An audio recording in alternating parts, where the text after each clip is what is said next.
And the first introduce myself. My name is Madhukar Sharma and I'm a graduate from IIT Kanpur. ठीक?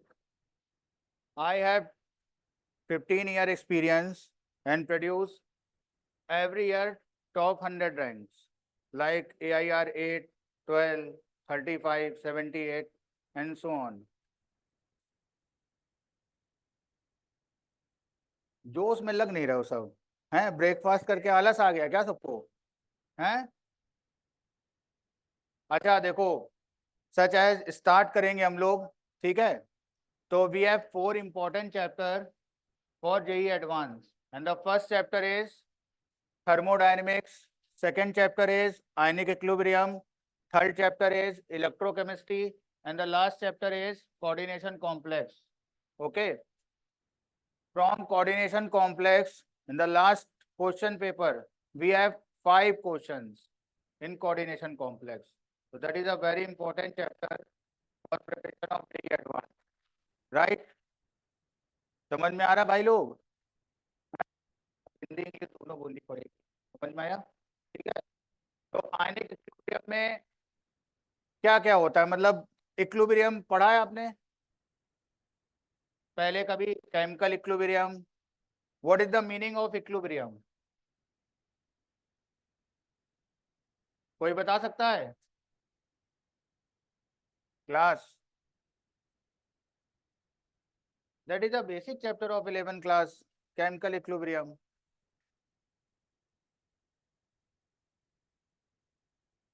You don't know? Okay. जब समान हो जाए तो हाँ, जब अभिकारक और उत्पाद की सांद्रता सेम हो जाए. हिंदी आती है हमको, ठीक? Because I am from Hindi medium UP board, तो मुझे हिंदी समझ में आती है, बिल्कुल शुद्ध हिंदी, ठीक है? तो नो प्रॉब्लम, मैं बेसिक फंडामेंटल पढ़ा रहा हूँ आपको, ठीक है? उसके आगे हम लोग चैप्टर को प्रोसीड करेंगे, राइट? तो we have 2 kind of reaction, first is irreversible, second is reversible, right? तो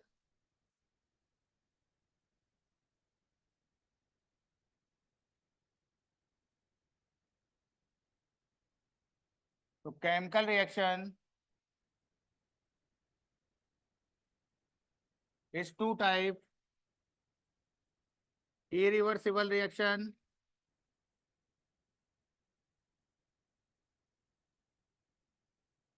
हाँ बेटा, आवाज और तेज करें? अच्छा है,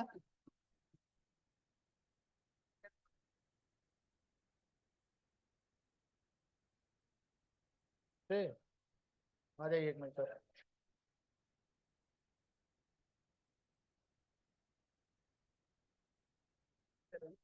बड़ा बड़ा लिखिए. अच्छा, बड़ा बड़ा कह रहे हैं.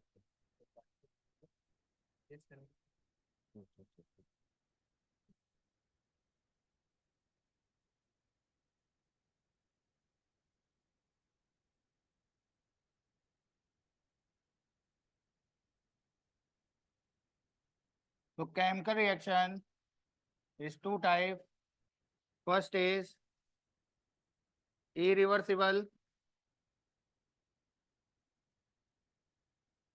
reaction and the another is reversible reaction,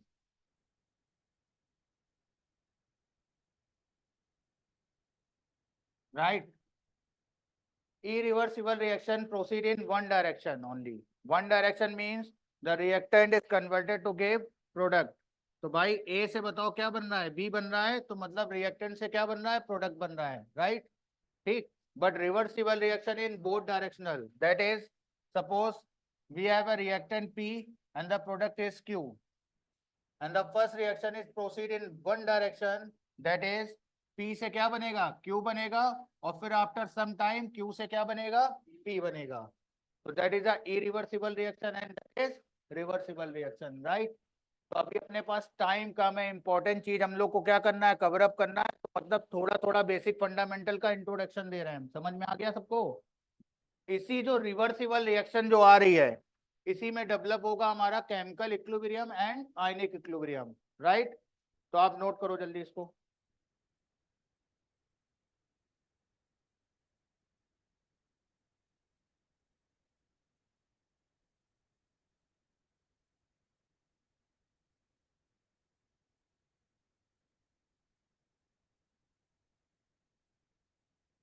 लिख लिया? रब कर दूं इसको?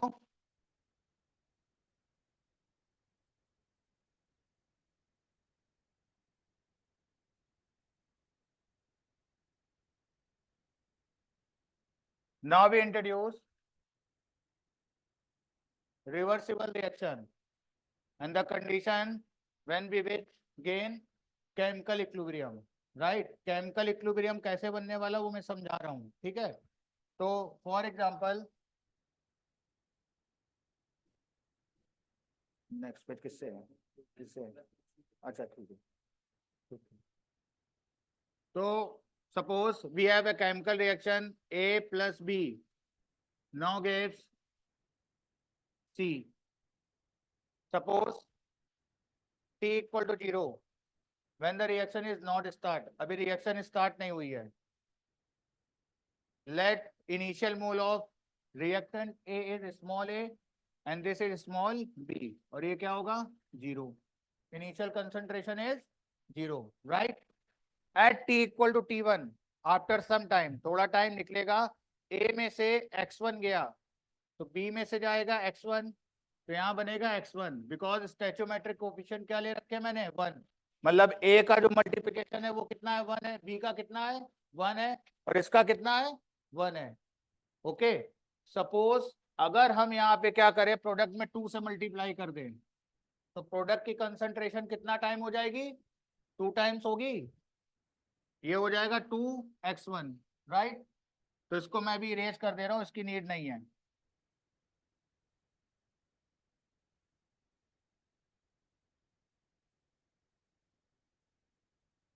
at t equal to t2 after some time a minus x1 minus x2 b minus x1 minus x2, now product is formed x1 plus x2 after some time t equal to t3 a minus x2 x1 minus x2 minus x3, then b minus x1 minus x2 and x3, the product is formed x1 plus x2 plus x3 and so on।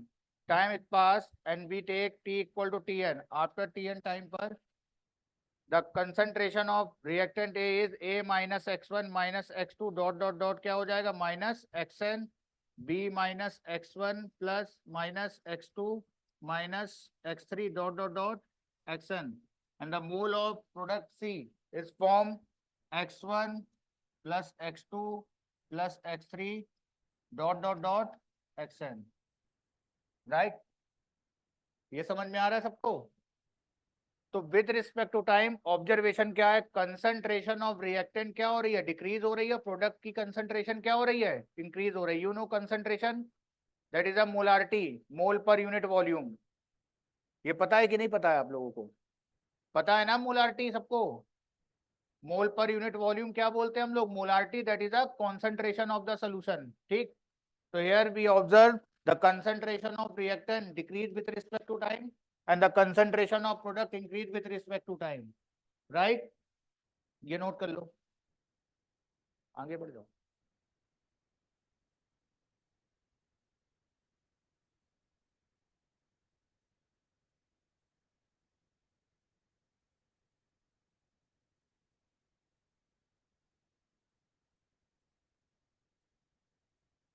हाँ, तो और बड़ा करो, ठीक है,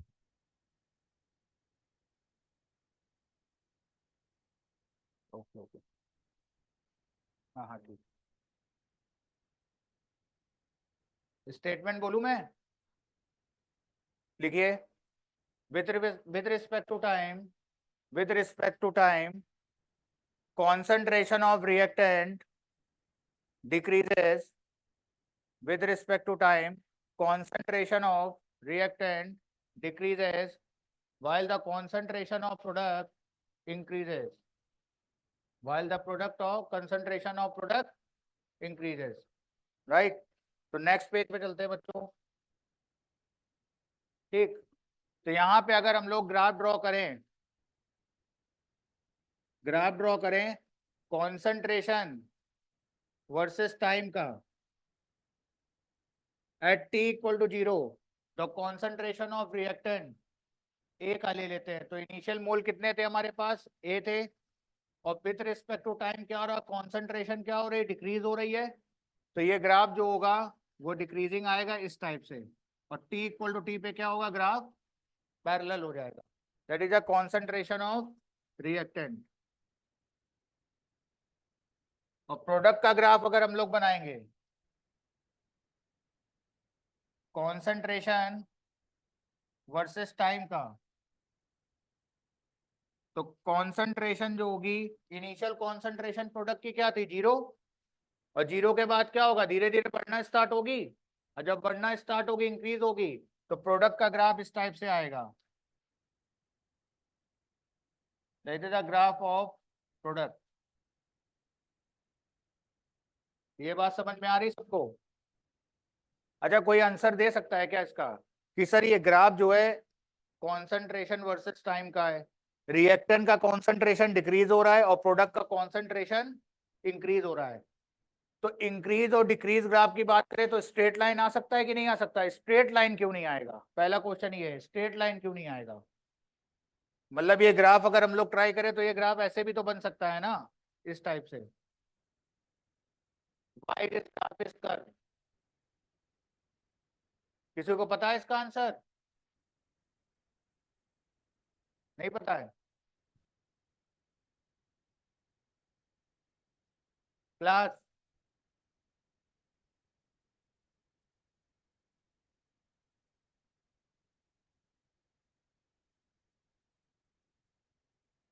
तुम खड़े हो बेटा, हाँ बताओ जरा आंसर, माइक देना इसको, भाई को।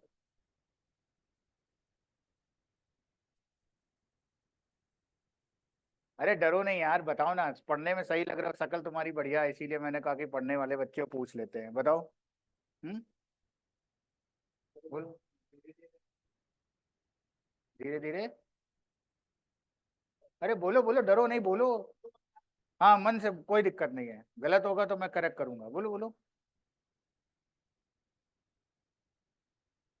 अच्छा, फेवरेट एक्टर कौन सा है, यही बता दो तुम अपना। अब ये भी नहीं बता पा रहे हो?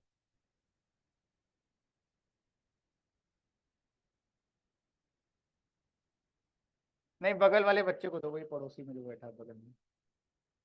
हाँ भाई खड़े हो, नाम बताओ अपना, क्या है? क्या? निशांत? विक्रांत? विक्रम बेताल? देखा है तुमने?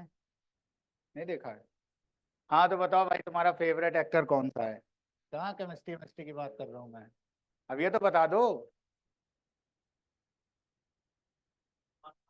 अच्छा गलत क्वेश्चन पूछ दिया, एक्ट्रेस बता दो तुम, ये तो पक्का बताओगे, मेरे को पता है, हैं? बोलो।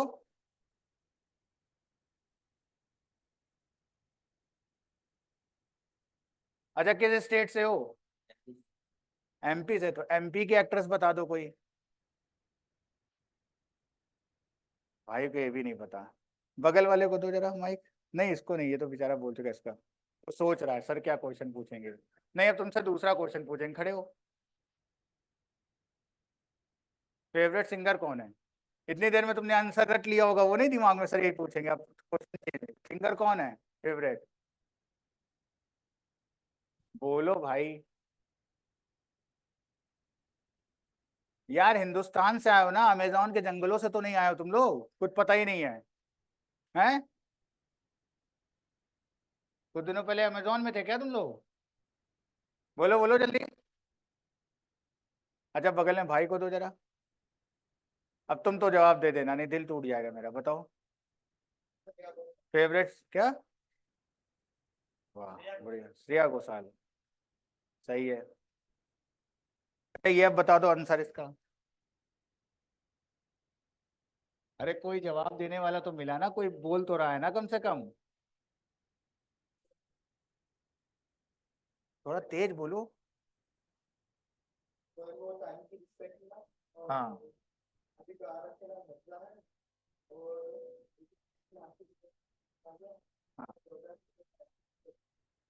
तो स्ट्रेट लाइन ग्राफ क्यों नहीं होगा? ये भी तो कम हो रहा है ना विद रिस्पेक्ट टू टाइम। देखो सब लोग देखो, थोड़ा छोटा बना हुआ, समझ में आया ग्राफ? टाइम के साथ देखो ये क्या हो रहा है, कम हो रहा है कि नहीं हो रहा है? डिक्रीज हो रहा है ना कंसंट्रेशन। तो स्ट्रेट लाइन ग्राफ आना चाहिए। कर्व क्यों बनाया मैंने? हाँ भाई बताओ।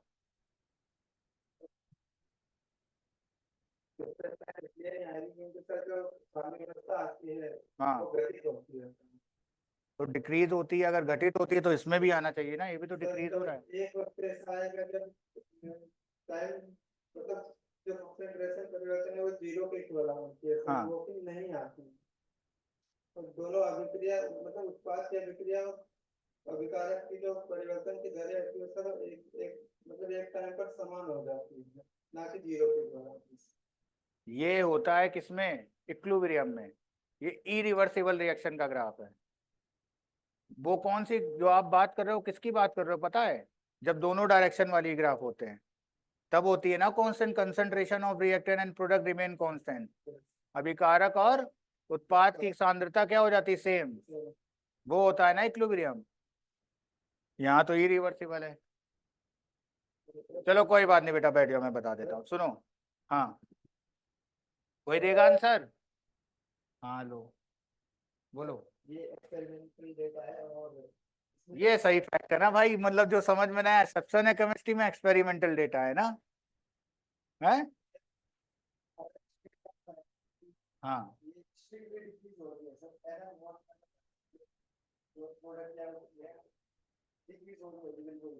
अच्छा, चलो अप्रिशिएट कर रहे हैं, कुछ तो बोले तुम। नहीं तुम्हारा वो दोस्त, उसको दो जरा माइक। हाँ एक मिनट हाँ बताओ। हाँ अबे इंग्लिश भाई, इंग्लिश में बोल लो, इंग्लिश में कोई दिक्कत नहीं। हाँ हाँ when there is some compounds that react with other compounds, first that is easy to react. Then when easy to react, then that is formed with some products. After some products, then that is sir I think speaking English. हाँ हिंदी में बोल दो। Sir कहने से क्या हुआ है, first easy में रिएक्ट कर रहा है, बाद में क्या हो रहा है, कुछ प्रोडक्ट बन गया, बनने के बाद वो इजी में नहीं रिएक्ट कर पाएगा। ओके तो बाद में वो थोड़ा सा होके डिफिकल्ट हो जाएगा, जितना टाइम आगे चलेगा उतना ही रिएक्ट करने के लिए डिफिकल्ट हो जाएगा, इसलिए ये सब दिखाया जा रहा है। राइट, बैठ जाओ। मतलब 50% सही जवाब दिया। क्लास देखो, एक्चुअल में जब कॉन्सेंट्रेशन वर्सेस टाइम का ग्राफ बनाएंगे, ठीक है, तो इसका स्लोप क्या होगा? Slope, you know slope, Y by X D Y by D X. तो इसका स्लोप आ जाएगा, स्लोप आएगा DC by D T, that is the instantaneous slope. Slope मतलब क्या निकालेंगे तो हम लोग रेट निकालेंगे, तो रिएक्टेंट का रेट क्या होगा? नेगेटिव होगा। और प्रोडक्ट का अगर हम रेट निकालें, रेट ऑफ प्रोडक्ट, तो ये हो जाएगा plus DC by D T. ये बात समझ में आ रही है आपको? मतलब यार देखो मैं क्या समझा रहा हूँ, सुनो मेरी बात ध्यान से। कभी भी कोई भी केमिकल रिएक्शन स्टार्ट होती है, सपोज हमने रिएक्टेंट के इनिशियल मोल 10 ले लिया है, तो इनिशियल शुरुआत में क्या होता है? रिएक्टेंट तेजी से कम होता है, मतलब डिक्रीज होता है, और प्रोडक्ट बताओ तेजी से क्या होता है? बढ़ता है। बाद में क्या होता है? रिएक्टेंट का रेट जो होता है वो स्लो होने लगता है। बात समझ में आई? जैसे फॉर एग्जांपल पहले 10 सेकंड में 10 में से 4 मोल गए, तो बचे कितने बताओ? 6। अगले 10 सेकंड में क्या होगा? 4 मोल कम नहीं होंगे, 2.5 मोल कम होंगे, तो अब कितने बचे? 3.5। अगले 10 सेकंड में क्या होगा? अब 1 मोल कम होगा। मतलब बात समझ रहे हो ना? इनिशियली क्या होता है? रिएक्टेंट जो है तेजी से डिक्रीज होता है, और जैसे ही रिएक्टेंट तेजी से डिक्रीज होगा उसकी कॉन्सेंट्रेशन, प्रोडक्ट की कॉन्सेंट्रेशन तेजी से बढ़ेगी। फिर क्या होगा, ये स्लो होता जाएगा, ये धीरे धीरे ये भी स्लो होता जाएगा। बात समझ में आ रही है ना। तो अगर स्ट्रेट लाइन ग्राफ कहाँ आता है, जब एक सेम टाइम इंटरवल में क्या होगा, कॉन्सेंट्रेशन में जो चेंज आ रहा है वो सेम आए या डिफरेंस सेम आए। यहाँ पे क्या हो रहा है, इनिशियल जो कॉन्सेंट्रेशन आएगा रिएक्टेंट और प्रोडक्ट का, वो पहले ज्यादा होगा, बाद में क्या होता जाएगा, कम होता जाएगा ना। तो सेम टाइम इंटरवल में अगर कॉन्सेंट्रेशन में वेरिएशन आएगा तो इसका मतलब ग्राफ कैसा आएगा, कर्व आएगा। सबको बात समझ में आ रही है ना। और t इक्वल टू टी पर कॉन्सेंट्रेशन क्या हो जाएगी, कांस्टेंट, मतलब इनफाइनाइट टाइम पे जाके एक रिएक्शन कंप्लीट होगी। उसका रीजन क्या है, दुनिया का कोई भी कंपाउंड प्योर नहीं होता, उसमें इम्प्योरिटीज होती हैं। समझ में आया। अगर 99.99% प्योर है तो बताओ 0.1% इम्प्योरिटी होगी, वो इम्प्योरिटी रिएक्शन में पार्टिसिपेट नहीं करती है। बात सबको समझ में आ रही है ना। इसका एक बढ़िया एग्जाम्पल आप सबने पढ़ा हुआ 9th 10th 11th 12th में, कैल्शियम कार्बोनेट डिकम्पोज होके क्या देता है, कैल्शियम ऑक्साइड एंड CO2 देता है ना। अब मैंने 100 ग्राम अगर कैल्शियम कार्बोनेट लिया है, इसका मतलब कितने मोल होगा, 1 मोल, लेकिन वो 99% प्योर है। तो इसका मतलब क्या है, 99 ग्राम प्योर होगा, इम्प्योर होगा। वो इम्प्योर पार्ट कभी भी डिकम्पोज होके क्या CO और प्लस CO2 नहीं देगा। तो जब कैल्शियम कार्बोनेट डिकम्पोज होगा तो उसकी कॉन्सेंट्रेशन कम होती जाएगी ना, होते होते 90, उसके बाद करते करते क्या होगा, 99% तक क्या होगा, डिकम्पोज हो जाएगा। लास्ट का जो 1% इम्प्योरिटी है वो कभी भी डिकम्पोज नहीं होगी, तो ये ग्राफ क्या हो जाएगा, कांस्टेंट हो जाएगा। सबको बात समझ में आ गई ना, क्लियर है। इसका एक और बेहतरीन एग्जांपल समझाता हूं, क्योंकि ये सब कनेक्ट होगा। अभी अभी इक्वेशन पे आएंगे। देखो, मान लो कि केमिकल रिएक्शन, नहीं एक जनरल एग्जांपल बताता हूं, ये इससे जल्दी समझेगा। ठीक, suppose we take a container and this container contain, एक बॉल ले लो, बर्तन ले लो, उसमें मिल्क है। क्या है, मिल्क। ठीक है, समझ में आया। चाय बनाना कितने लोगों को आता, हाथ उठाओ, रेज योर हैंड। सबको आता चाय बनाना, ठीक। बाकी लोगों को नहीं आता तो उन्होंने चाय पी तो होगी ना अभी ब्रेकफास्ट में। तो उसमें टी लीव्स होती है ना, चाय की पत्ती, उसमें क्या होता है, निकोटीन एंड कैफीन। क्या क्या होता है, निकोटीन एंड कैफीन। तो जो टी लीव्स है, चाय बनाने जा रहे हैं हम लोग, ठीक है। मान लो ये एक टी लीव्स मैंने बनाई है, आर्ट मेरी उतनी अच्छी नहीं है। इस टी लीव में क्या है बताओ, निकोटीन है और कैफीन है। समझ में आया। निकोटीन जो होता है वो ड्रग होता है, क्या होता है, ड्रग, जिससे हमें आदत पड़ जाती है, ठीक है। और कैफीन जो होता है वो इसका एक्टिवेटर होता है, ड्रग का, ड्रग का एक्टिवेटर। समझ में आ रहा है ना, ये ढंग से काम करे। तो ये जो कैफीन होता है ये ब्राउन कलर का होता है। कैसा होता है, ब्राउन। अब एक बात सुनो, हमने क्या किया, इस कंटेनर में 500 ml मिल्क लिया, ठीक, और इसमें मैंने क्या किया, टी लीफ ले ली, वही चाय की पत्ती ले ली। समझ में आया। अब आफ्टर सम टाइम उसको 5 मिनट 10 मिनट बॉईल करोगे तो मिल्क का कलर बताओ कैसा हो जाएगा, बोलो, ब्राउन हो जाएगा। 10 मिनट तक तुमने बॉईल कर लिया, उसका कलर ब्राउन हो गया। तो इसका मतलब हुआ क्या, हमारा अगर टी लीफ में क्या है, निकोटीन एंड कैफीन है ना, निकोटीन एंड कैफीन है। इसका मतलब टी लीफ से क्या हुआ, जैसे जैसे बॉइलिंग स्टार्ट हो रही है ये निकोटीन कैफीन निकलना स्टार्ट होगा, होगा ना। तो टी लीफ में क्या होगा, निकोटीन एंड कैफीन कम होने लगेगा। भाई निकोटीन एंड कैफीन अगर टी लीफ से निकल के मिल्क में जाएगा तो उसकी बताओ कॉन्सेंट्रेशन और अमाउंट टी लीफ में क्या होगी, कम होगी। समझ में आया।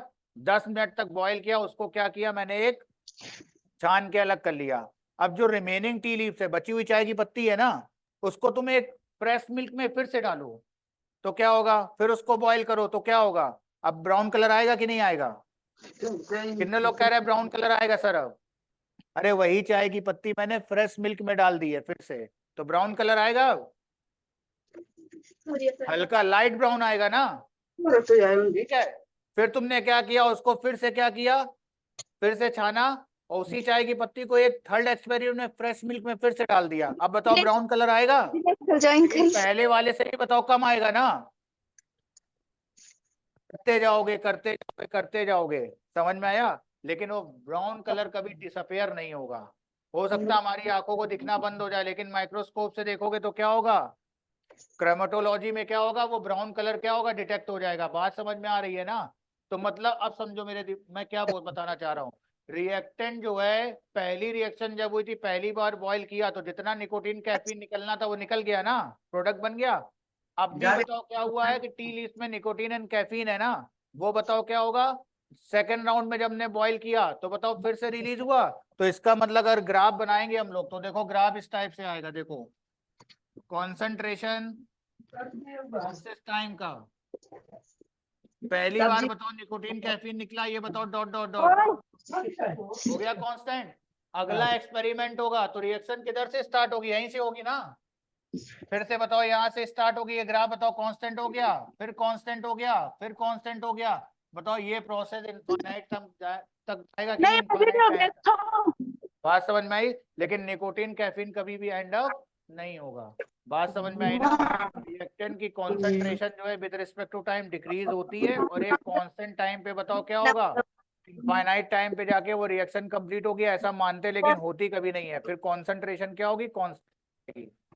अब जैसे जैसे रिएक्टेंट की अगर कॉन्सेंट्रेशन कांस्टेंट हो जाएगी तो प्रोडक्ट की भी कॉन्सेंट्रेशन क्या हो जाएगी, कांस्टेंट हो जाएगी कि नहीं हो जाएगी। बात समझ में आ गई सबको? क्लियर है? ये चाहे रिवर्सिबल रिएक्शन हो या इरिवर्सिबल रिएक्शन, ये दोनों में वैलिड होता है, राइट? ठीक, चलो नेक्स्ट पेज पे चलते हैं हम लोग। फॉर एग्जांपल एक रिएक्शन लिखते हैं N2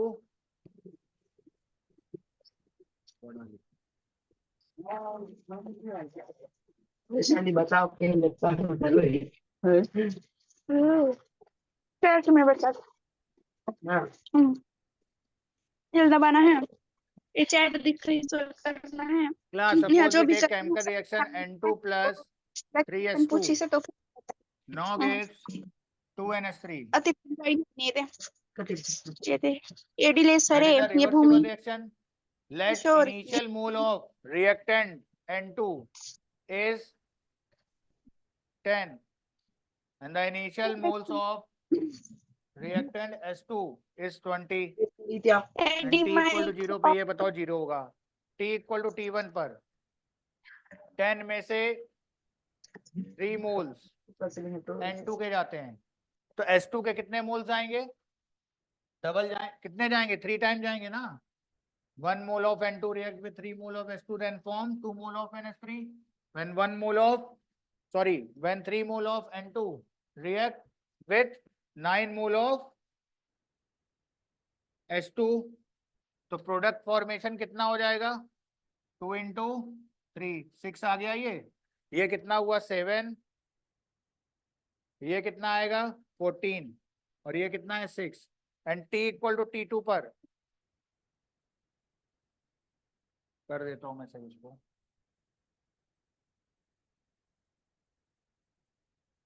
इधर 11 आएगा, अच्छा सॉरी, ये मान लो कितना आ जाएगा, 11 आ जाएगा। 20 माइनस 3 इंटू 3 ये 11 आ गया। T इक्वल टू T2 पर सपोज 7 में से 2 कम हुआ, तब यहाँ कितना 11 में से कितना जाएगा, 3 टाइम मतलब 6 जाएगा, ठीक है। और ये कितना बनेगा 6 प्लस 2 इंटू 2 ये कितना आएगा 10, ठीक है। समझ में आ रहा है सबको? तो ये कितना बचेगा 5, ये कितना आ जाएगा 5 और ये कितना आ गया 10। अब ये टाइम जा रहा है T इक्वल टू T3 पर, 5 में से 0.5 गया तो ये कितना आएगा 4.5, 5 में से कितना जाएगा ये इसका 3 टाइम्स, तो कितना आ जाएगा 5 इंटू 3 इंटू 0.5, ये 1.5 जाएगा तो लगभग 3.5 आएगा। और यहाँ पे आ जाएगा 10 प्लस, और ये 0.5 कम होगा तो इसका क्या होगा, डबल मोल बनेगा, तो ये 1 हो जाएगा, 2 इंटू 0.5 तो ये आ जाएगा 11, right. T equal to T3, T4 पे देखा मैंने, ये 4.5 है, कुछ नहीं जा रहा, ये 3.5 है और ये भी कितना है 11 है। उसके बाद मैंने T5 पे देखा, T5 पे देखा तो T5 पे कॉन्सेंट्रेशन ऑफ N2 H2 और 11। अब सुनना मेरी बात ध्यान से, अभी जगह नहीं है तो मैंने क्या किया, एक दो स्टेप गायब कर दिए, ठीक है। T3 के बाद T4, T5, T6, T7, time निकलता जा रहा है, लेकिन हम कभी भी कॉन्सेंट्रेशन रिएक्टेंट और प्रोडक्ट की चेक कर रहे हैं तो वो क्या है, रिमेन कांस्टेंट। जब ऐसा होता है तो इक्विलिब्रियम स्टेबलिश हो जाता है। बात समझ में आ रही है ना, समझ में आ रहा है ना। when the concentration of reactant is equal to concentration of, sorry, when concentration of reactant and product remains constant with respect to time, that is called chemical equilibrium। बात समझ में आ रही है ना सबको, नहीं समझ में आया?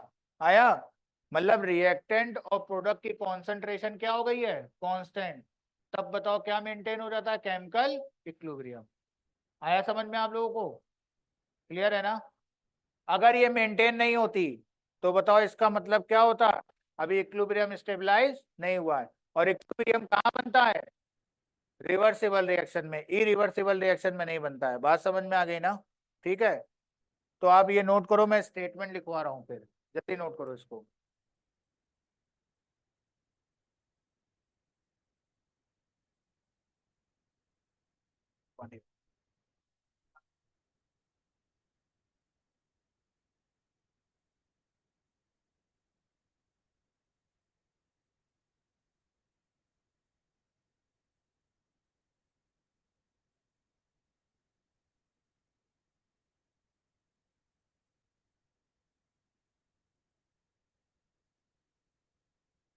बच्चों नोट हो गया, मैं बोलूं स्टेटमेंट, लिखो। when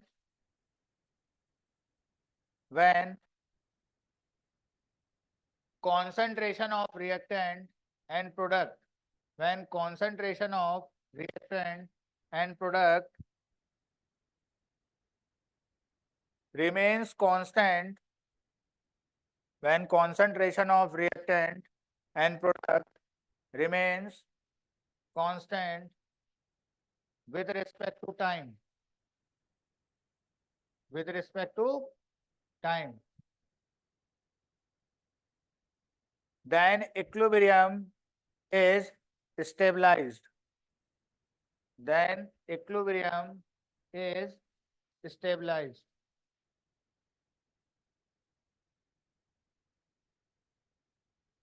देख लिया। and the next statement is equilibrium is always stabilized in a closed container, equilibrium is always stabilized in a closed container।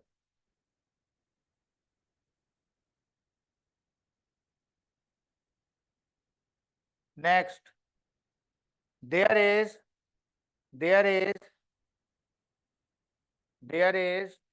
no effect of catalyst on equilibrium,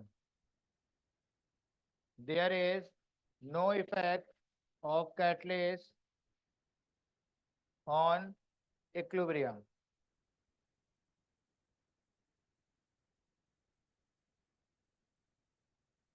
right। तो अगर इसके ग्राफ की बात करें हम लोग तो ग्राफ भी बना सकते हैं हम लोग, ठीक है। तो कॉन्सेंट्रेशन वर्सेस टाइम का ग्राफ ड्रॉ करें तो कैसा आएगा,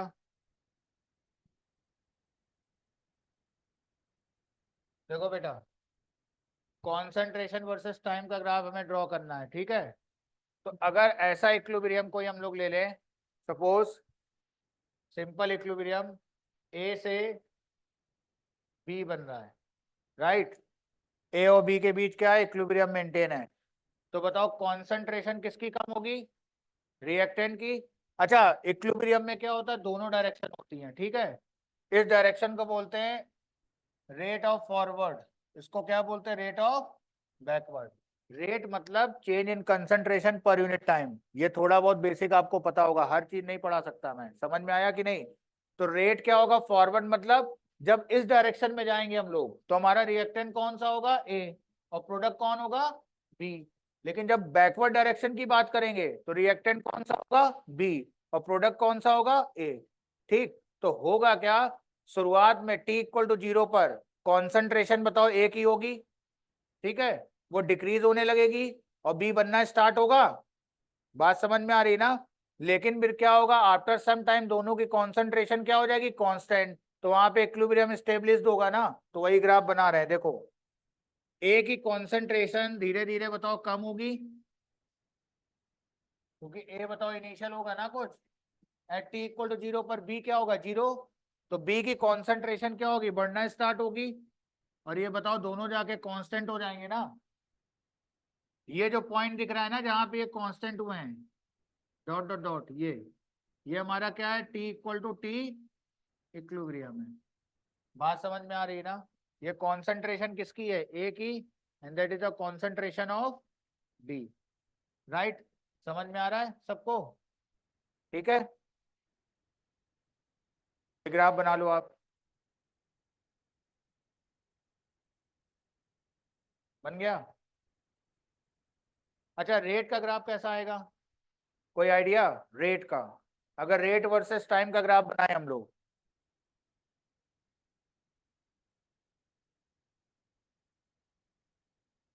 रेट का graph,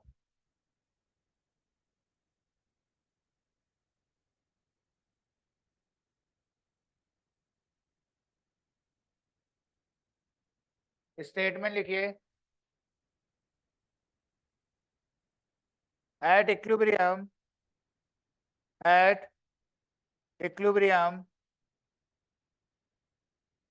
rate of forward reaction at equilibrium rate of forward reaction is equal to rate of backward reaction. Rate of forward reaction is equal to rate of backward reaction. इसका मतलब बच्चों समझ रहे हो क्या बोल रहा हूं मैं? कुछ समझ में आ रहा है किसी को क्लास? मतलब यार देखो मैं क्या समझा रहा हूं, मैं इतनी देर से कोशिश क्या कर रहा हूँ, इक्विलिब्रियम एक बार तुमको समझ में आ जाए तो। दो चैप्टर है, chemical equilibrium and ionic equilibrium, ठीक। ये बेसिक फंडामेंटल अगर आ जाएगा तो ग्रिपिंग बन जाएगी चैप्टर में। होगा क्या, शुरुआत में ए और बी है ना, अभी हाथ देखना मेरा, ए कम हो रहा है और बी क्या हो रहा है, बढ़ रहा है ना, और धीरे धीरे दोनों की कॉन्सेंट्रेशन क्या हो जाएगी, कांस्टेंट, बन गया इक्विलिब्रियम। अब क्या होगा, सुनना ध्यान से, अगर इसके कुछ मोल है और इसके कुछ मोल है, ए बी में जाएगा, अगर ए से एक्स कम हुआ तो बी में बताओ एक्स बढ़ेगा ना, बढ़ेगा, तो बी की कॉन्सेंट्रेशन क्या रहनी, कांस्टेंट, तो क्या होगा, जितना एक्स बढ़ रहा है उतना एक्स बताओ वो इसको दे देगा कि नहीं? नहीं आया समझ में? एक एक एज्यूम करो दिमाग में, ये एज्यूम करो, इसके मोल ए और बी के,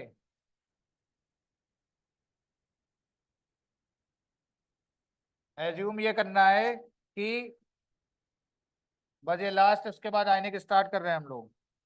मान लो ए और बी है और T equal to T equilibrium बना हुआ है, इसके मोल 10 है, उसके मोल कितने हैं, 15, 10 15 10 15, मैंने कहा 10 में से एक कम हुआ, एक कम होगा तो बताओ अब क्या होगा, 15 प्लस 1 होगा ना, तो ये 9 होगा और ये क्या होगा, 16, तो इक्विलिब्रियम डिस्टर्ब नहीं हो गया। मैंने क्या बोला था, क्या बोला था मैंने, कॉन्सेंट्रेशन और मोल्स के रिएक्टेंट और प्रोडक्ट के क्या रहेंगे, वो कांस्टेंट रहेंगे। तो जैसे ही बताओ इसका एक मोल, जैसे ही इसका एक मोल बताओ क्या होगा, रिएक्टेंट से प्रोडक्ट में जाएगा, तुरंत बताओ इसका क्या होगा, एक मोल कम होकर इधर ऐड हो जाएगा। बात समझ में आ रही कि नहीं सबको? तो ये फिर से बताओ कितना हो जाएगा, बोलो, ये 10 हो जाएगा और ये 15। मेरी बात समझ में आई सबको? मान लो एक बॉल हम लेके रखा है, ठीक है, और एक सामने एक प्लेयर है, हमने क्या किया, उसके पास एक बॉल है और मेरे पास एक बॉल है, मैंने बॉल ऐसे फेंकी जिस रेट से, और तुरंत उसने भी फेंक दी। समझ में आया? बात समझ में आई ना? बहुत फास्ट प्रोसेस हो रहा है, बहुत तेजी से बॉल गई है और उधर से इधर बॉल आई है, हम दोनों ने साइमल्टेनियसली बॉल ना एक ही टाइम में कैच कर ली। बात समझ में आ रही ना? तो जो बॉल इधर गई है वही बॉल इधर आई है। मेरी बात समझे ना? बॉल डिफरेंस है, लेकिन बताओ अगर सिचुएशन देखे तो हाथ में बताओ हर टाइम पे एक ही बॉल दिखेगी कि नहीं दिखेगी? नहीं आया समझ में? ये बॉल इधर से ऐसे जा रही है और ये वाली बॉल ऐसे आ रही है। जब ये बॉल कैच करेगा तो ये वाला बॉल कैच हो जाएगा। बात समझ में आई ना? तो 1 मोल रिएक्टेंट देगा प्रोडक्ट को, तुरंत क्या होगा, प्रोडक्ट 1 मोल रिएक्टेंट को दे देगा। अपनी कॉन्सेंट्रेशन ऑफ मोल्स को वो हमेशा क्या रखेगा, कांस्टेंट। बात समझ में आ गई सबको? That is a condition of equilibrium. तो इसका नेक्स्ट ग्राफ अगर हम लोग बनाए, ठीक है, ग्राफ किसका है, रेट वर्सेस टाइम का। That is a rate versus time का। अच्छा, इक्विलिब्रियम पे अभी क्या पढ़ा है मैंने, at equilibrium rate of forward equal to क्या हो जाएगा, बोलो, रेट ऑफ बैकवर्ड। तो ये ग्राफ क्या आएगा, फॉरवर्ड का रेट कम होगा, बैकवर्ड का रेट बताओ क्या होगा, बढ़ेगा। और एक टाइम ऐसा आएगा जब दोनों के रेट क्या होंगे, सेम हो जाएंगे। That is the rate of forward and that is the rate of backward. और ये देख रहे हो सब लोग, T equal to T equilibrium, that is the equilibrium type, जब दोनों का रेट फॉरवर्ड इक्वल टू क्या हो जाएगा, रेट ऑफ बैकवर्ड। आया समझ में? दोनों के रेट क्या हो जाते हैं, सेम। क्लास क्लियर है सबको? आ रहा है समझ में, कोई डाउट तो नहीं? ठीक, अभी तो बेसिक फंडामेंटल हो गया, ठीक, इजी चीजें हो गई। अब थोड़ा सा हम लोग एडवांस लेवल पे जाएंगे। बात समझ में आ रही ना? आयनिक इंट्रोडक्शन मैंने दे दिया सबको।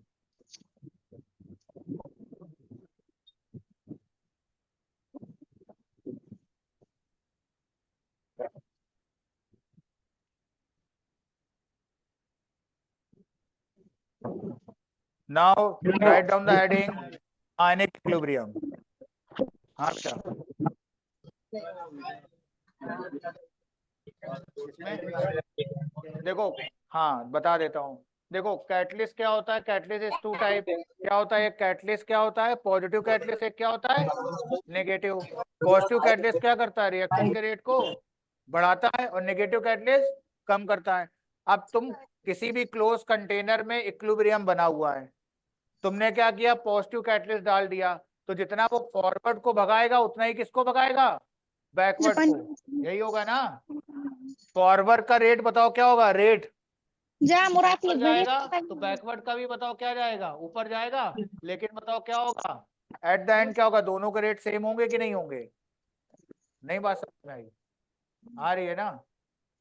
इन presence of positive catalyst rate of forward increases and also rate of backward increases. अगर मान लो फॉरवर्ड का रेट क्या हो रहा है, +2 यूनिट बढ़ा है, तो बैकवर्ड का भी कितना हो जाएगा, +2 यूनिट।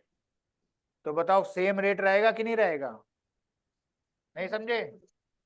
आ गया समझ में? नेगेटिव लोगे तो मान लो 3 यूनिट कम हो रहा है फॉरवर्ड का, और 3 यूनिट बैकवर्ड का कम होगा, रहेगा तो वही ना। अब मान लो 2 कार हैं हाईवे पे, समझ में आया? एक की स्पीड कितनी, 100 है, दूसरे की भी 100 है। दोनों में अगर 10 स्पीड कम करोगे तो अब क्या रहेगी, 90 रहेगी, सेम रहेगी ना। और अगर 10 बढ़ा दोगे तब भी तो सेम रहेगी ना। तो rate of forward always equal to rate of backward in presence of positive catalyst either negative catalyst. लेकिन इरिवर्सिबल में ऐसा नहीं होता। इरिवर्सिबल में क्या होता है, वन डायरेक्शन होता है। तो रिएक्टेंट से सिर्फ जब प्रोडक्ट बनेगा तो बताओ क्या होगा, रिएक्शन का रेट क्या हो जाएगा, बढ़ जाएगा कि नहीं बढ़ जाएगा? इरिवर्सिबल रिएक्शन में पॉजिटिव कैटलिस्ट यूज करोगे, इरिवर्सिबल समझे, एक डायरेक्शन वाली। पॉजिटिव कैटलिस्ट यूज करोगे तो रिएक्शन फास्ट हो जाएगी, और नेगेटिव कैटलिस्ट यूज करोगे तो स्लो हो जाएगी। लेकिन रिवर्सिबल में क्या है एडवांटेज, कि फॉरवर्ड भी जा रही है और बैकवर्ड। तो पॉजिटिव कैटलिस्ट यूज करने पे दोनों बढ़ जाएंगे, और नेगेटिव कैटलिस्ट यूज करने पे दोनों रेट कम हो जाएंगे। बात समझ में आ गई ना? तो आयनिक इक्विलिब्रियम लिख लिया सबने? क्लियर? तो लिखो, मैं डेफिनेशन बोल रहा हूँ, अब स्पीड में पढ़ते हैं, ठीक है। It is a branch of physical chemistry, it is a branch of physical chemistry deal it is a branch of physical chemistry which deal solubility of ionic compound, solubility of ionic compound It is a branch of physical chemistry which deals solubility of ionic compound. लिखा आप लोगों ने? ठीक. And explain its related concept and explain its related concept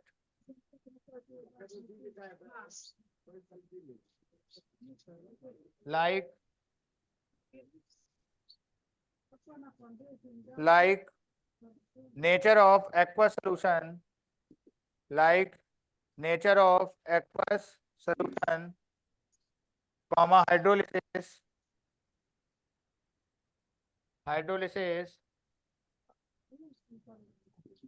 mobility of ion, hydrolysis, mobility of ion, etc.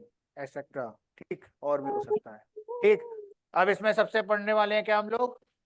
ETC लिख लिया. अरे इस chapter में जो पढ़ेंगे हाइड्रोलिसिस सॉल्युबिलिटी कांस्टेंट पढ़ा है ना, पीएच पीओएच, उससे रिलेटेड कॉन्सेप्ट पढ़ाता है. समझ में आया ये class? Now what is the electrolyte? Electrolyte पता है?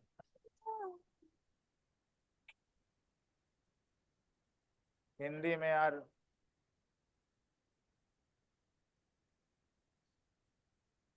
क्लास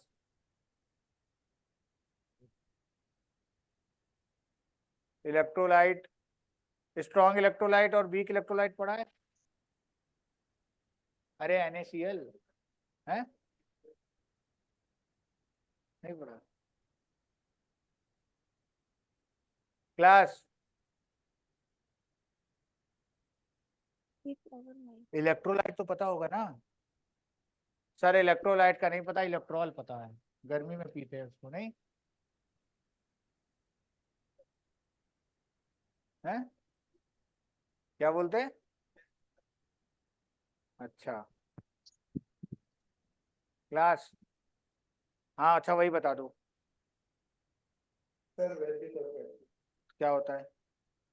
सर मतलब जब उनको पानी डालेंगे ना तो टूट जाते हैं, मतलब आयनों में बदल जाते हैं. आयन में चेंज हो जाता है. Good good. बाकी और कोई जवाब देगा? माइक पीछे भेज दो. अरे ये पास कर दो, पास कर दो, पास कर दो, कोई दिक्कत नहीं. और पीछे, हाँ इस भाई को दो जरा. यार डोनाल्ड ट्रम्प लग रहे हो तुम तो, मेरे को टोपी ओपी लगा के बैठे हो. हाँ बताओ जरा, क्या होता है बेटा इलेक्ट्रोलाइट? किसी सॉल्यूशन में अगर विद्युत प्रवाहित करें तो वो अपने आयनों में टूट जाती है. और मान लो विद्युत प्रवाहित ना करें तो नहीं टूटेगा? टूटे टूटेगा. मतलब उसमें दो रिएक्शन अभिक्रिया करके NaCl को हम लोग वाटर में ऐड करते हैं तो Na प्लस Cl माइनस में टूट जाता है ना, विदाउट पासिंग इलेक्ट्रिसिटी. चलो गुड. अरे मैडम डोनाल्ड ट्रम्प को देना था फोन, ये बच्चा जो बैठा है. हाँ भाई बताओ, electrolyte and kinds of electrolyte. Sir विद्युत अपघटित. क्या? विद्युत अपघटित और रासायनिक ऊर्जा का विद्युत ऊर्जा में परिवर्तन. रासायनिक ऊर्जा का? विद्युत ऊर्जा में परिवर्तन. भाई ये तुमने सेल बता दिया, electrochemical cell. I want to know electrolyte. नहीं पता? पड़ोसी को दो. इतनी देर में उसने आंसर सोच लिया. बताओ बेटा. प्लस आयन और minus ion. Plus ion and minus ion neutral ion नहीं होता. जल में डालें तो प्लस और माइनस. अच्छा ले लीजिए भाई. क्लास तो चलो थोड़ा बहुत आइडिया देखो. इलेक्ट्रोलाइट क्या आते हैं? दोज आयनिक कंपाउंड्स जो सॉल्युबल हो किसमें? वाटर में. पोलर सॉल्वेंट, पोलर सॉल्वेंट समझते हो ना सब लोग? पोलर सॉल्वेंट मतलब जिसका डाइपोल मूवमेंट जीरो नहीं होता. डाइपोल मूवमेंट समझ में आया? Mu does not equal to zero, उनको पोलर सॉल्वेंट बोलते हैं. तो वो आयनिक कंपाउंड जो वाटर में सॉल्युबल होते हैं और अपने कैटायन एनायन में टूट जाते हैं, उनको क्या बोलते हैं हम लोग? इलेक्ट्रोलाइट. ओके तो write down the heading electrolyte, मैं डेफिनेशन बोल रहा हूँ, लिखो लिखो those ionic compounds those ionic compounds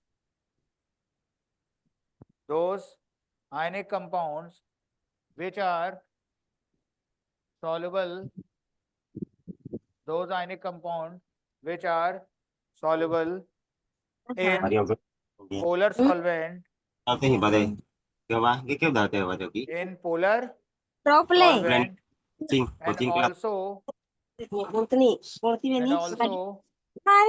dissociate to give and also dissociate to give its own Tapi dah. ion that is cation and anion. फिर से बोलूं Chemistry those lagi. ionic compounds which are soluble in polar solvent and also dissociate to gives its own ion own ions that is cation and anion are called electrolytes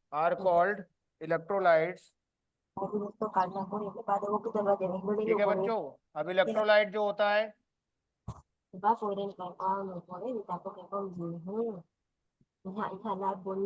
electrolyte जो होगा वो कितने type का होगा, ठीक है। तो हम लोग देखते हैं पहले इलेक्ट्रोलाइट है क्या, फिर उसके बाद टाइप ऑफ इलेक्ट्रोलाइट बताता हूँ मैं। देखो suppose we take a container and this container contains some amount of water Haram juga man. और मैंने AB सॉलिड को ऐड किया, AB सॉलिड, ठीक है। AB जो है मोबाइल आ रही नहीं कोई एक आयनिक कंपाउंड है, आयनिक compound, ठीक है। AB सॉलिड वाटर में पहले क्या होगा, सॉल्युबल होगा तो बना देगा AB एक्वस, राइट। हो गया AB एक्वस। AB एक्वस मतलब सॉल्ट को हमने वाटर में सॉल्युबल कर लिया है, डिसॉल्व हो गया है। Now AB aqueous dissociate to give A plus aqueous plus B minus aqueous. सबको समझ में आ रहा है ना।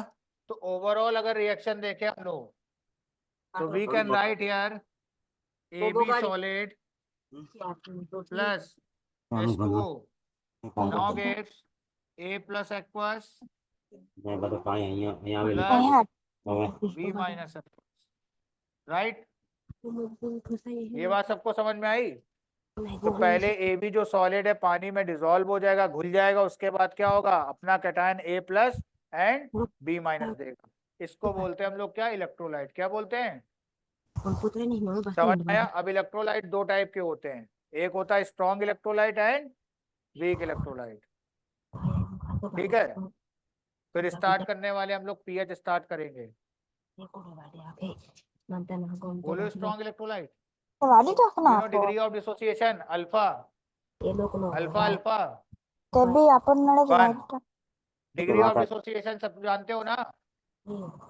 डिग्री ऑफ डिसोसिएशन क्या है, वन है, इसका मतलब 100% डिसोसिएट होगा। और degree of dissociation less than one है तो अरे लेस देन 100% होगा, पता है ना। तो लिखो according two degree of dissociation of electrolyte according two degree of dissociation of electrolyte is divided into two category. Divided into two category. It divided into two category. Class two category लिखा। पहला लिखो strong electrolyte, strong electrolyte,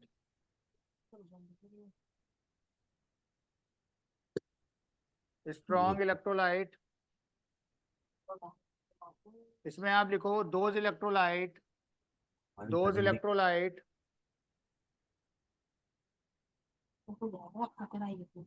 बस अपने इसे which are soluble in those electrolyte which are soluble in polar solvent, polar solvent,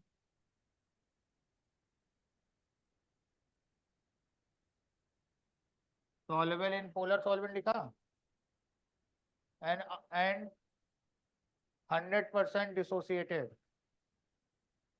polar solvent and 100% dissociated to give its cation and anion. ठीक है, तो alpha क्या हो जाएगा 1, तो 100% डिसोसिएशन होगा। ये बात समझ में आ रही सबको? ठीक, अब ये इलेक्ट्रोलाइट कौन कौन से होते हैं देखो, ये होता है स्ट्रॉन्ग एसिड,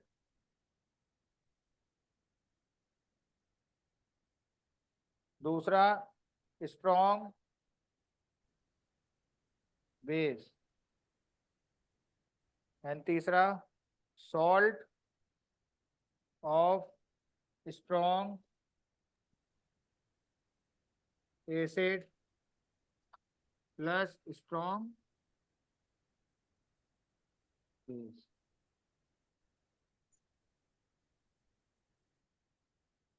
बात समझ में आ रही ना? We have 3 kind of electrolyte, first is strong acid, second is strong base, और तीसरा क्या होता है? सॉल्ट ऑफ स्ट्रॉन्ग एसिड है। सबको बात समझ में आ गई? तो स्ट्रॉन्ग एसिड के एग्जांपल कौन बताएगा?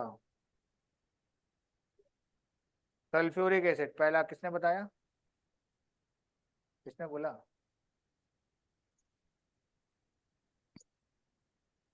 क्लास, चलो एक भाई ने बताया सल्फ्यूरिक एसिड, दूसरा नाइट्रिक एसिड, तीसरा chloric acid. Base, strong base पता है सबको? फर्स्ट ए और सेकेंड ए ग्रुप के hydroxide, first A and second A group के हाइड्रोक्साइड। फर्स्ट ए पता है एलिमेंट? नहीं पता? लिथियम, सोडियम, पोटेशियम, रूबिनियम, सीरियम, फ्रांसियम। अरे लीना की तरफ से फरियाद पड़ा हुआ है ना गाना। और सेकंड क्या है? बेटा मांगे कार स्कूटर, अरे सब आता है तुम लोग को। ठीक, बात समझ में आ रही ना? तो उसके हाइड्रोक्साइड क्या होंगे? स्ट्रॉन्ग बेस, और इन दोनों के सॉल्ट क्या हो जाएंगे? वो। कितने लोग कह रहे हैं H2SO4 जो होता है स्ट्रॉन्ग एसिड होता है? हाथ उठाओ। खबर नहीं, नहीं पता बैठो बेटा। हाँ, कितने लोग कह रहे हैं सर H2SO4 स्ट्रॉन्ग एसिड होता है? कितने लोग होता है?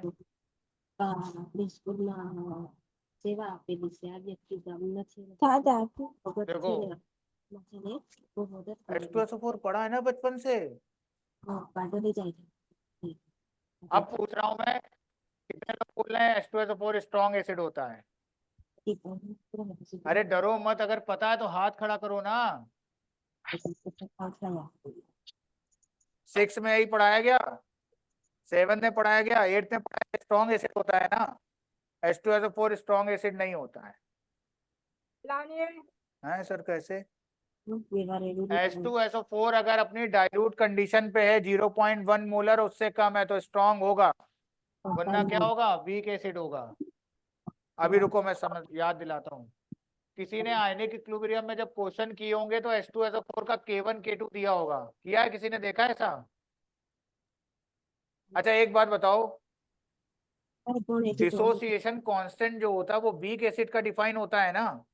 कभी किसी ने HNO3 का डिसोसिएशन कांस्टेंट नहीं होता है, H2SO4 का होता है। मेरी बात समझ में आई?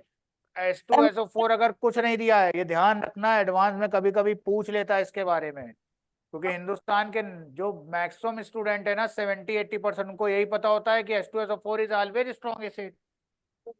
एडवांस IIT जेई वाले प्रोफेसर जानते हैं तो हमारे गुरुदेव ना, हम पढ़े हैं उनसे, तो उनको वो पता है। जो मिथ फैला हुआ है ना वही उठा के एग्जाम में दे दो, आधे बच्चे कंफ्यूज। तो H2SO4 के केस में याद रखना, अगर कुछ नहीं बोलना है तो क्या मान लोगे? स्ट्रॉन्ग है। और वीक कब मानोगे? जब उसका क्या दे? K1 and K2। समझ में आया? फास्फोरिक एसिड सबको पता है H3PO4, उसका K1 K2 K3 देता है कि नहीं देता है एग्जाम में, क्वेश्चन में, इक्विलिब्रियम कांस्टेंट। तो अगर H2SO4 का डिसोसिएशन कांस्टेंट दे दे K1 और K2 तो क्या मानोगे, वीक है, और कुछ नहीं देगा तो क्या मानोगे, स्ट्रॉन्ग है। आप लोग ने इसलिए नहीं देखा ना क्योंकि 10th में K1 और K2 पढ़ा ही नहीं जाता 10th तक, बात समझ में आई ना। तो जब कुछ नहीं दिया तो क्या मान के चल ले रहे थे हम लोग, स्ट्रॉन्ग एसिड। लेकिन यहाँ ऐसा नहीं होगा, ध्यान रखना, ठीक है। ये समझ गए सब लोग, कर लोगे। अच्छा, वीक इलेक्ट्रोलाइट क्या होता है, जो लेस देन 100% डिसोसिएट हो।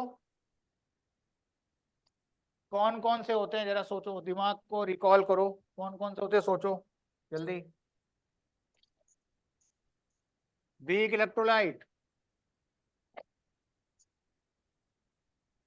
इसकी डेफिनेशन क्या होगी, जिसको लिखना है लिख सकता है, लिखो, those electrolyte which are soluble in polar solvent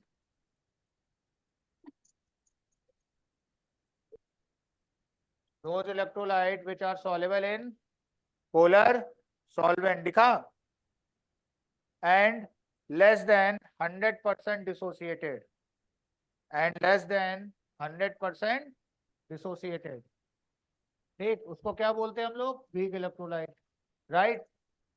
alpha क्या हो जाएगा इसका, लेस देन 1, क्लियर है। तो एग्जांपल बताओ, पहला weak acid, second example weak काय नाही बेस, टाके थर्ड काय एग्जांपल सॉल्ट ऑफ तो काय निशान आहे वीक एसिड जे एंड टाके नळे आपो काय वीक बेस। WA मतलब वीक एसिड, WE मतलब वीक बेस, समझ में आया। अच्छा, और एग्जांपल क्या है, सॉल्ट शरी ऑफ, की जाए जो yes, week acid strong base plus लिख दिया, and the last is salt of strong acid plus weak base. तो ये 5 टाइप के होते हैं, बात समझ में आ रही कि नहीं, सॉल्ट, क्लियर है, आया सबको समझ में। आवत काय आपे आवत ने ना आणि मग आपो आखी देना आणि होशियारी मारे न हती बनावे आवे क्लास, अब मान बोलना लो हमको कोई सॉल्ट है और वो डिफाइन करना है कि ये किस नेचर का है, मतलब किस टाइप का है, कैसे पहचानोगे।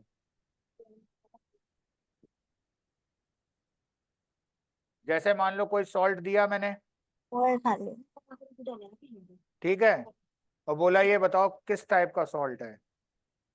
5 ये हो गए इलेक्ट्रोलाइट, देखो 3 सॉल्ट तो ये हो गए ना, 1 2 3। सॉल्ट कितने टाइप के होंगे, 4 ही तो होंगे, नहीं समझ में आ रहा है, पढ़ाया ना भाई अभी। पहला कौन सा सॉल्ट होगा, salt of strong acid and, एक तो वो हो गया, बाकी 3 लिखे हैं ना, ये 1 2 3 लिखा है ना। कोई सॉल्ट दे, उसको कैसे आइडेंटिफाई करोगे, इन चारों में से किसका क्लासिफिकेशन होगा। सुनो, दुनिया में कोई भी सॉल्ट पहचानना हो या कोई गैस का नेचर चाहिए, उसको क्या करना है, पानी से नहला दो, क्या करना है, जैसे ही पानी से नहलाओगे उसका सही कैरेक्टर पता चल जाएगा।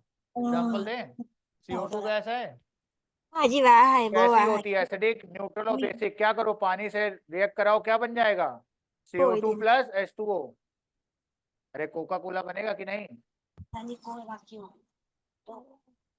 नहीं पता है क्या तुम लोगों को। अरे कार्बोनेट वाटर मतलब कार्बोनिक एसिड पीते हैं हम लोग, समझ में आया। H2CO3, H2CO3 क्या है, एसिडिक है ना, तो जिस गैस से बना उसका नेचर कैसा हो जाएगा, एसिडिक।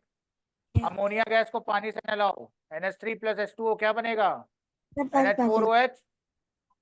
ऐसा NH4OH क्या होता है, बेस होता है, तो NH3 क्या होता है, बेसिक। कार्बन मोनोऑक्साइड की रिएक्शन वाटर से कराओ, करेगा रिएक्शन, ऑक्साइड NO रिएक्ट नहीं करता तो न्यूट्रल, समझ में आया। अब कोई सॉल्ट है उसको कैसे पहचानना है बताऊं, ये भी आ जाता है आइडेंटिफाई करने को। जब सॉल्ट ही नहीं निकाल पाओगे तो फॉर्मूला नहीं लगा पाओगे वहां पे आगे, सामने को जाना क्लास चलो देखना हम बाद ऑनलाइन वे तो नंबर है ती NaCl आपनो पड़े नवा plus नंबर आपनो water। पड़े आई नहीं आई आपे कि नहीं बाद क्लास खेती एक आई बात सुनना ध्यान से मेरी बात। NaCl को वाटर में डालोगे तो Na प्लस आयन बनेगा और Cl माइनस, हारन नेनु पड़े वाने ये दोनों आ ने जाएगा सॉलिड 4 वर है NaCl साने एक्वस, ये तो NaCl एक्वस टूट हर जाएगा Na प्लस एक्वस और Cl माइनस एक्वस। अरे मेरी बात सुनो, तो ये लिखना नहीं है, ये ऐसे समझा रहा हूँ यार।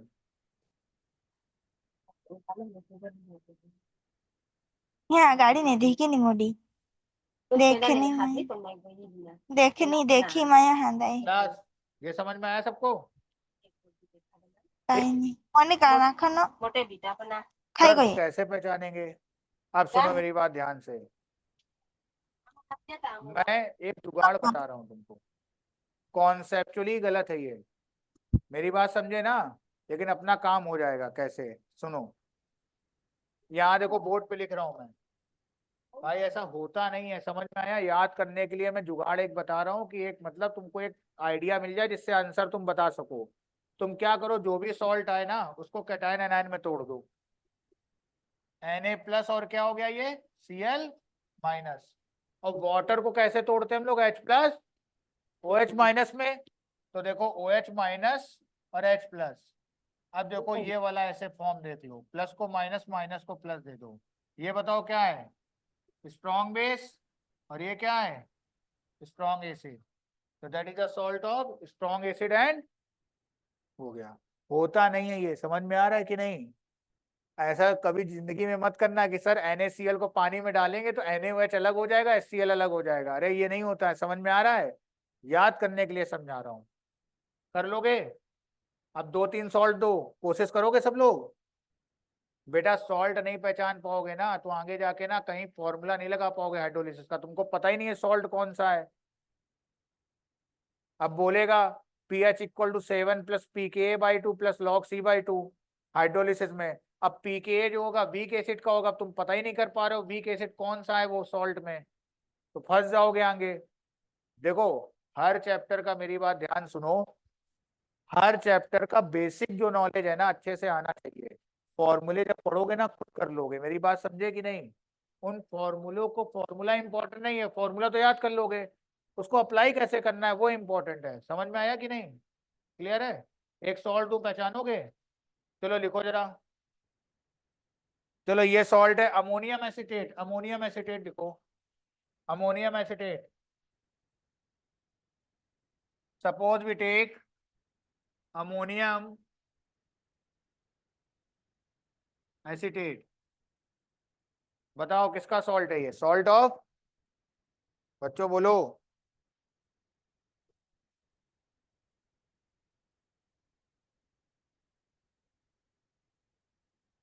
सॉल्ट ऑफ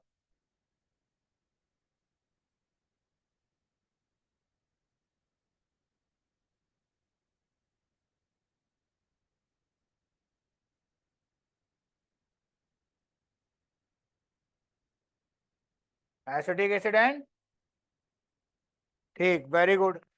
देखो ये माइनस और ये प्लस, और वाटर कैसे होता है? माइनस और ये प्लस।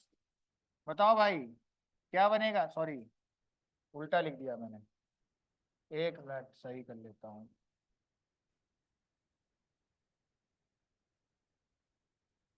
ये हो जाएगा हमारा H प्लस और ये हो जाएगा OH माइनस। देखो बात समझ में आ रही है? ये क्या है? सॉल्ट ऑफ, बोलो, weak acid and weak base. नहीं आया समझ में? आ गया? चलो नेक्स्ट, ये वाला सॉल्ट बताओ। फॉर एग्जाम्पल NH4Cl लिख रहा हूं मैं, NH4Cl, CH3 COONA। ये बताइए आप लोग, सॉल्ट जो है उसका नेचर क्या है, किसका सॉल्ट है?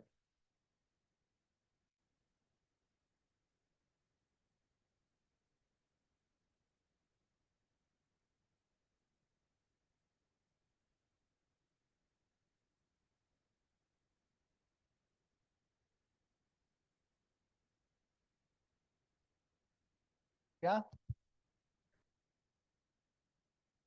हाँ क्लास, ये बताओ जब आएगा तो NH4OH प्लस HCl,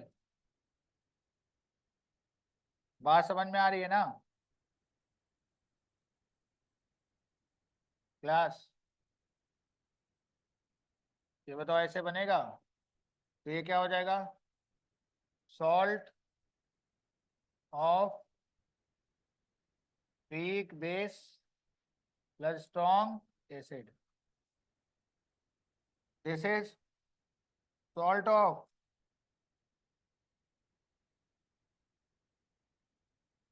NaOH आएगा, NaOH और CH3COOH कैसा होता है? Weak acid, salt of weak acid plus strong base. I think सबको क्लियर हो गया, कॉन्सेप्ट कर लोगे इस टाइप के क्वेश्चन? बात समझ में आई? क्लियर?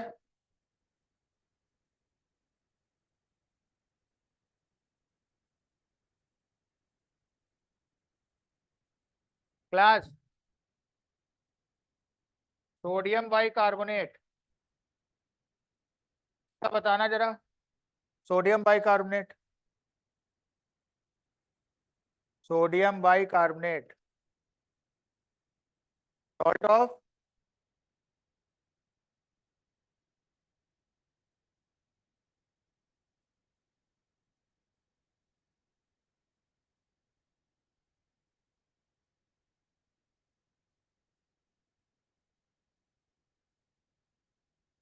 हाँ क्लास,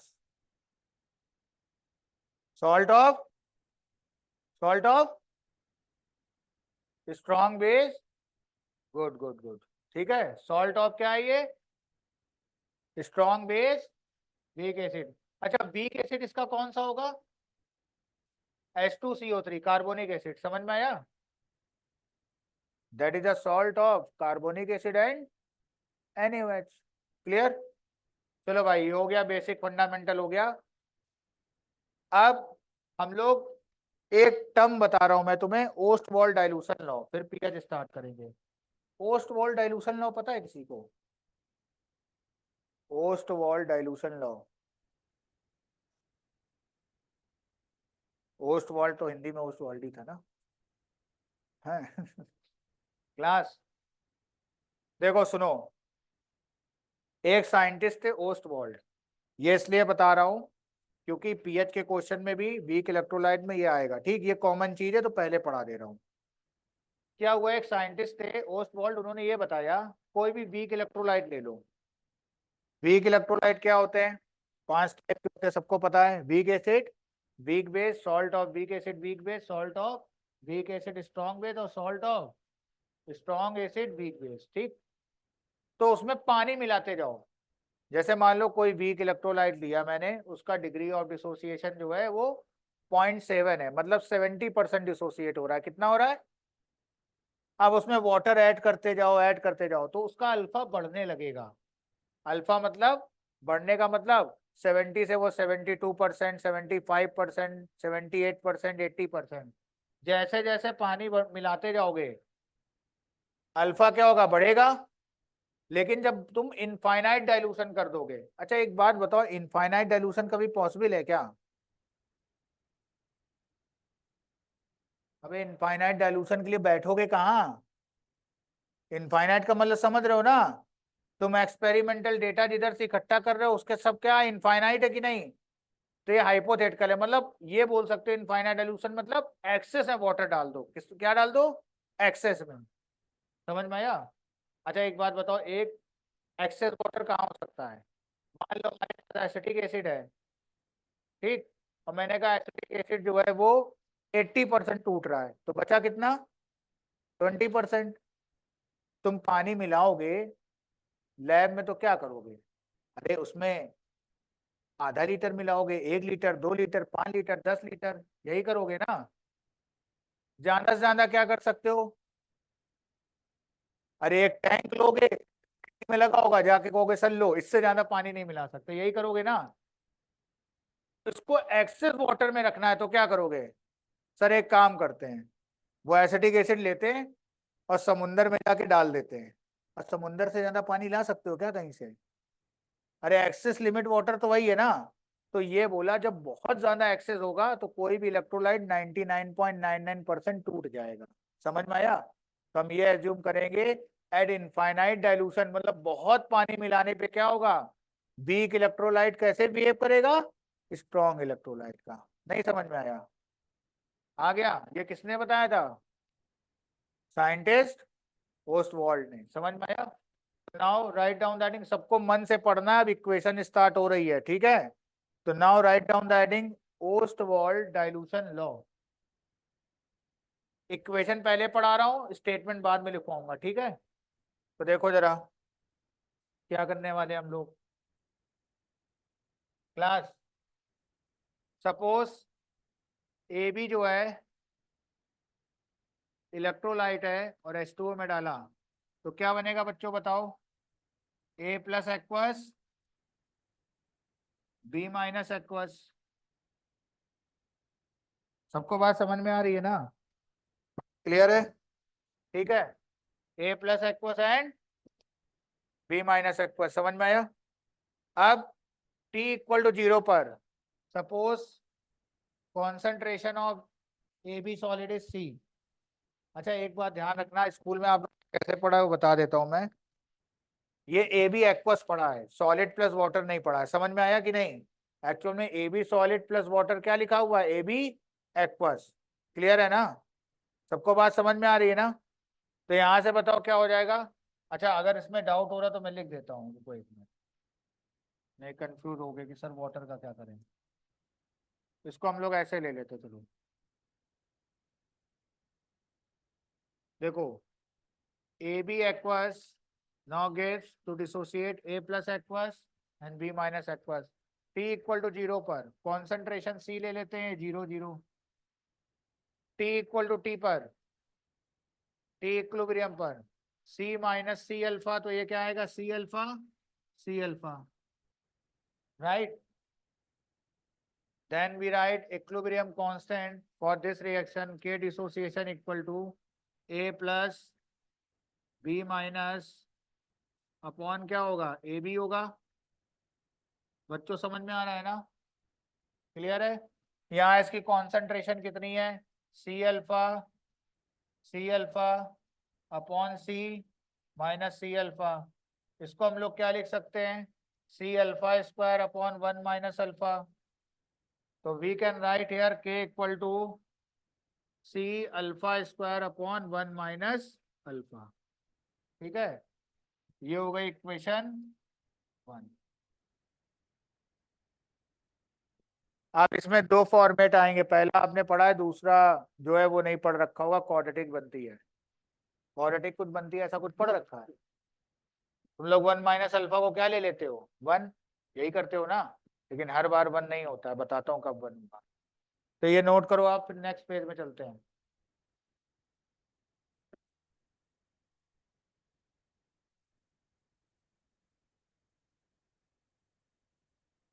बोर तो नहीं हो रहे हो? पक्का? झूठ बोल रहे यार तुम लोग, बोर हो रहे हो क्या? जीवन सही चल रहा है तुम लोग का? नहीं बढ़िया, सुबह नाश्ता, शाम को पढ़ाई, दोपहर में पढ़ाई, नहीं खाना पीना, मजा आ रही कि नहीं यहाँ पे? हैं? कुछ तो ये सोच रहे होंगे सर एक काम करते हैं इसी को कॉलेज बना दो आप, नहीं यहीं रहते हैं, क्यों?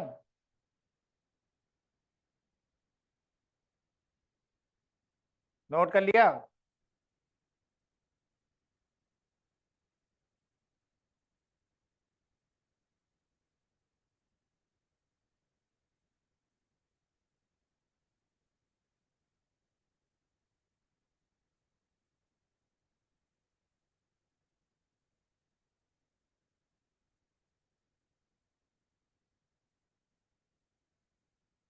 नेक्स्ट पेज में चले, ठीक? अच्छा क्लास एक बात बताओ,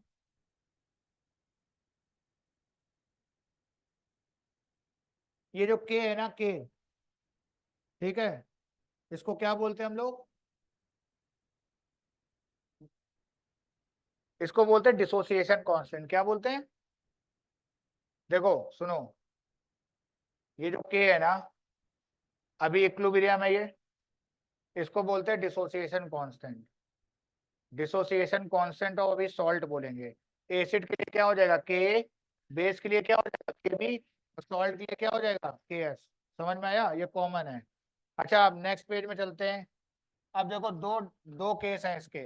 इफ के बाई सी इक्वल टू क्या होगा, alpha square upon 1 minus alpha, यही होगा ना। अगर ये आ जाएगा, ठीक है, तो यहां से के बाई सी आ गया, यहां लिख देता हूं मैं। इफ के बाई सी लेस देन और इक्वल टू 10 की पावर -5, सबको ये चेक करना है, ध्यान रखना। देखो जेई मेंस में कोई दिक्कत नहीं थी, ये पहले वाला कुछ केस था जो करने जा रहा हूँ। एडवांस में ना इसका दूसरा केस भी दे देता है, तो एडवांस के लिए बिल्कुल ध्यान से समझना जो अब समझा रहा हूँ मैं। के बाई सी क्या है, 10 की पावर -5 है ना, या उससे कम है। तो तुम क्या करोगे, 1 माइनस अल्फा को ले लोगे 1, तो K by C we can write here alpha square, तो अल्फा क्या आ जाएगा बोलो, √k/c आएगा। अरे आएगा कि नहीं। इसको हम जरा इक्वेशन ना, उसको क्या लिया था, उसको कोई इक्वेशन पहले ली थी क्या मैंने, कोई नहीं ली है ना। अरे इसके पहले कोई इक्वेशन लिखी थी, नहीं लिखी है ना। अच्छा K equal to C alpha square 1 minus alpha को इक्वेशन 1 लिखा है, तो इसको इक्वेशन ए बोल देता हूँ मैं, ठीक है। अब इसकी जरूरत पड़ेगी।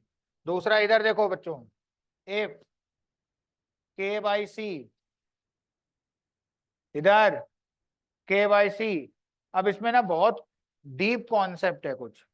4% से कम होगा, 4% से ज्यादा होगा, 5% होगा, वो सब पढ़ाऊंगा तो मतलब ऊपर से निकल जाएगा तुम्हारे समझ में। उसके लिए टाइम चाहिए।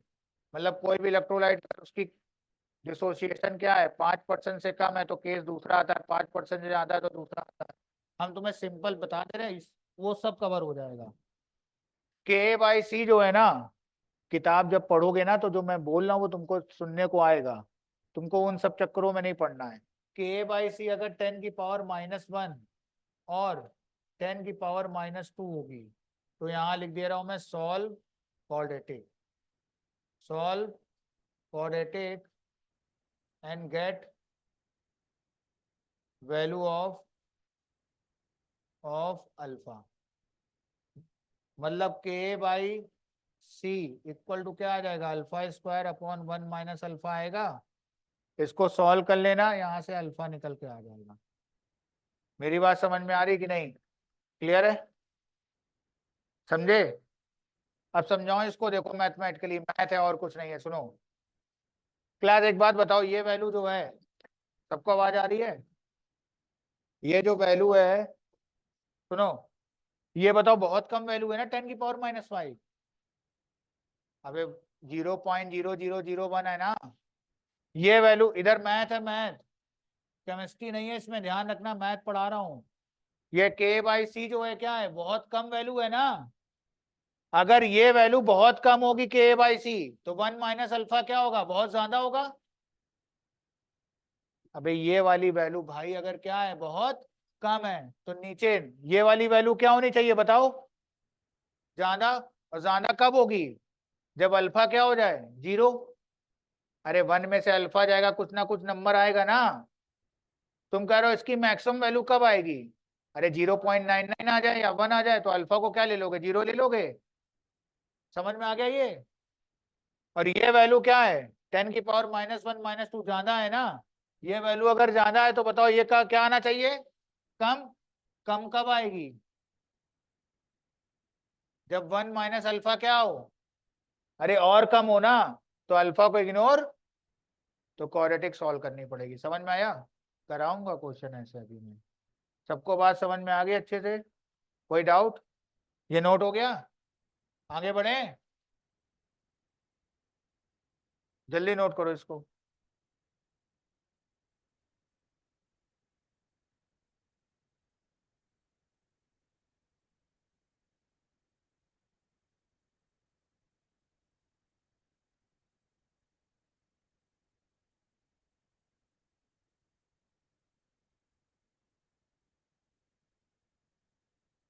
क्लास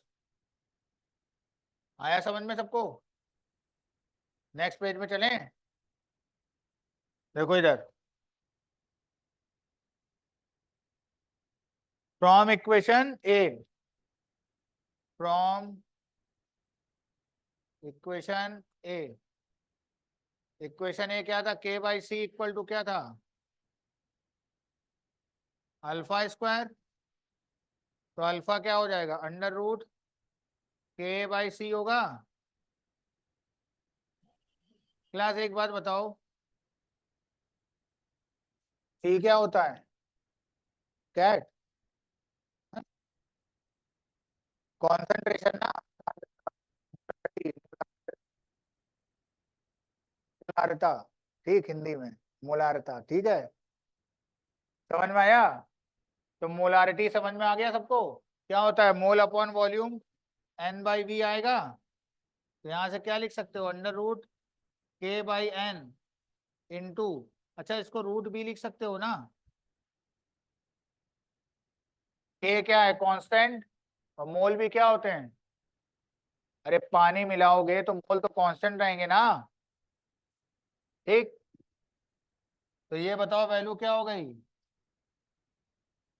अरे ये वैल्यू क्या हो जाएगी भाई लोग? कांस्टेंट हो गई।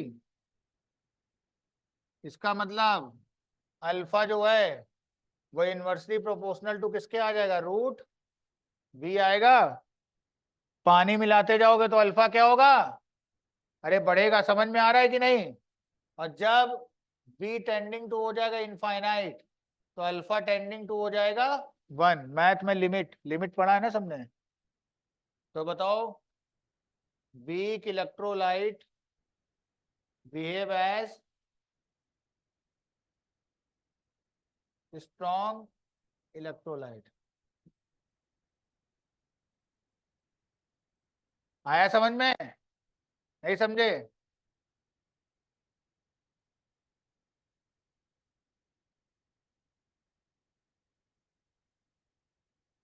बच्चों समझ में आ रहा है सबको? पक्का? कोई डाउट तो नहीं?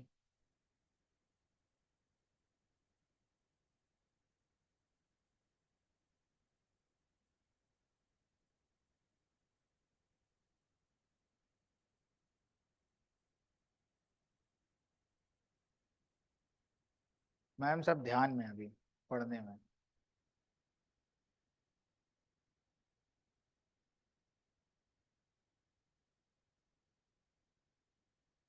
क्लास, तो अभी ब्रेक के बाद हम लोग क्या करते हैं?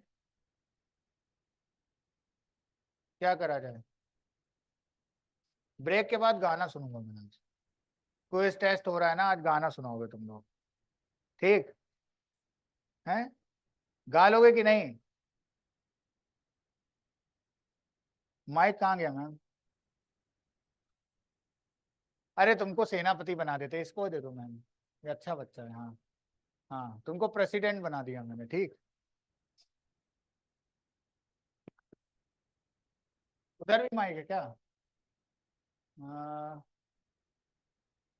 इस बिटिया को दो जरा माइक। नहीं नहीं, वो उधर उधर, नहीं नहीं, वो लड़के को दो, वो सातिर खिलाड़ी किनारे बैठा है ना, तो चुप। हाँ इसको तो, ये हंस रहा है जो, हाँ ये। हाँ भाई खड़े हो जाओ। गाना गाना आता है? अरे माइक तो लगा ले यार।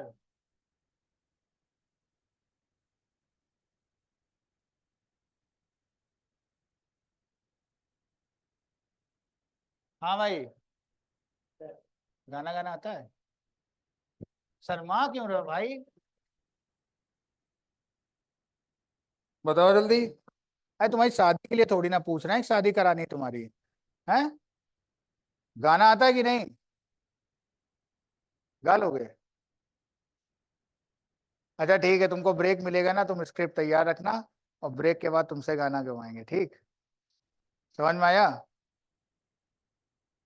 ढिंचिक पूजा का नाम सुना है तुमने? नहीं सुना है? इतना अच्छा गाती, कान से खून निकल आएगा, ठीक। जब वो गा सकती तो हिंदुस्तान में कोई भी गा सकता। मैं भी मोटिवेट हो गया हूँ। अभी सब देखना क्या करेंगे, सर ने नाम ले लिया, अभी देखना ब्रेक में सब ढिंचक पूजा सर्च करेंगे, ये कौन है। नहीं, दिल्ली की है, यहाँ की, समझ रहे हो, बेहतरीन गाती है। उसको देखे तुम लोग को लगेगा अरे सर ये तो बहुत इजी काम है, हम कर लेंगे। अच्छा दीदी को दो फोन जरा। हाँ बेटा, क्या नाम तुम्हारा? अच्छा, गाना गाना आता है?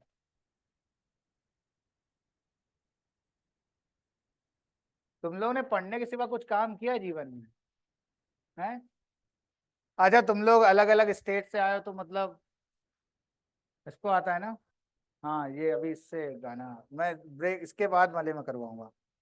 हाँ तो अच्छा, तुम लोग जो अदर स्टेट से आए हो, ठीक है, मतलब टाउन से, वहाँ पढ़ाई वढ़ाई का माहौल रहता है।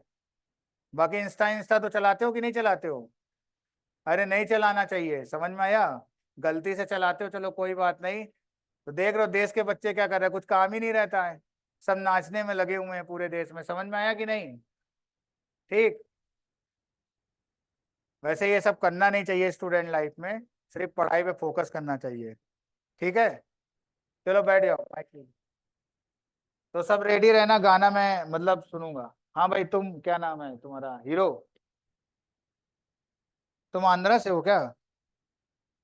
हैं? कहाँ? उड़ीसा?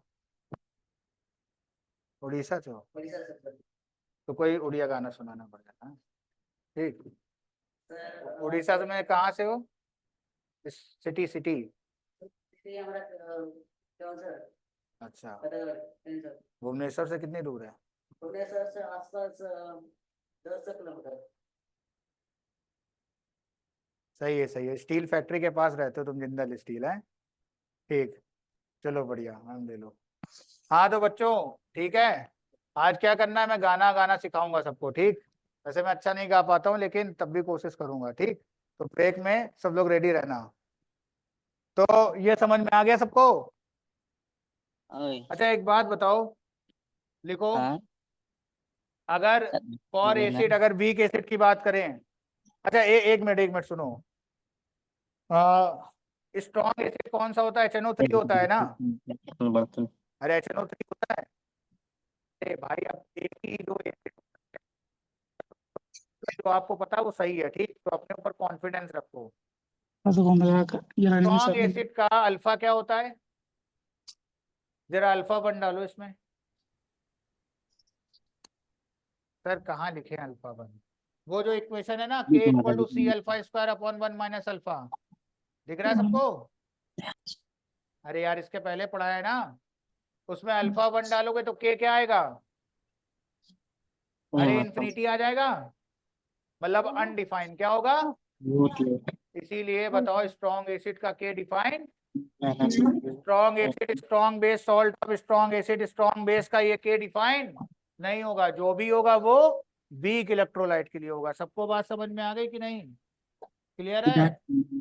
तो अगर कोई पूछे तुमसे कि हाँ भाई स्ट्रॉन्ग एसिड का K बताओ क्या होगा, तो कह देना मूर्ख हो क्या, सीधे, बस, बाकी कुछ मत बोलना, ठीक? समझ में आ गया क्लास? तो नेक्स्ट पेज पे चलते हैं हम लोग। देखो, अगर हम बात करें फॉर एसिड, एसिड के लिए K जो होगा वो हो जाएगा K फॉर वीक एसिड लिख देता हूँ, ठीक है? ये जानना सही रहेगा। For weak acid it is K for weak base. हाँ भाई, इसको क्या बोलेंगे? K = क्या हो जाएगा, बोलो? KB। और फॉर, देखो सॉल्ट में ऐसा हम लोग लिखते नहीं है, ठीक है? बस सॉल्ट में बस ये लिख दे रहा हूं मैं, फॉर सॉल्ट, और इसको वीक इलेक्ट्रोलाइट।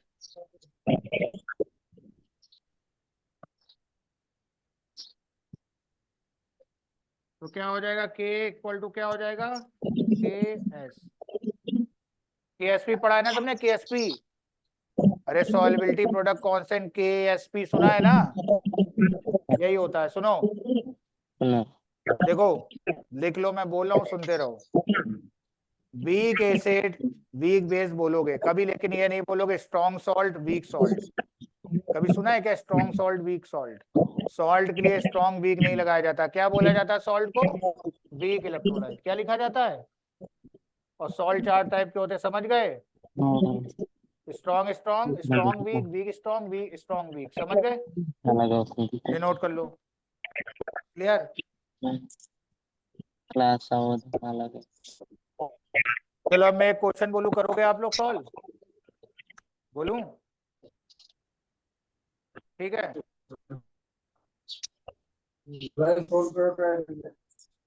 नेक्स्ट क्वेश्चन है,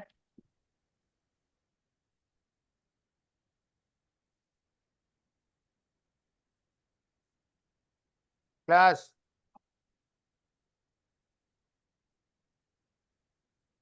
लिखो कैलकुलेट, कैलकुलेट,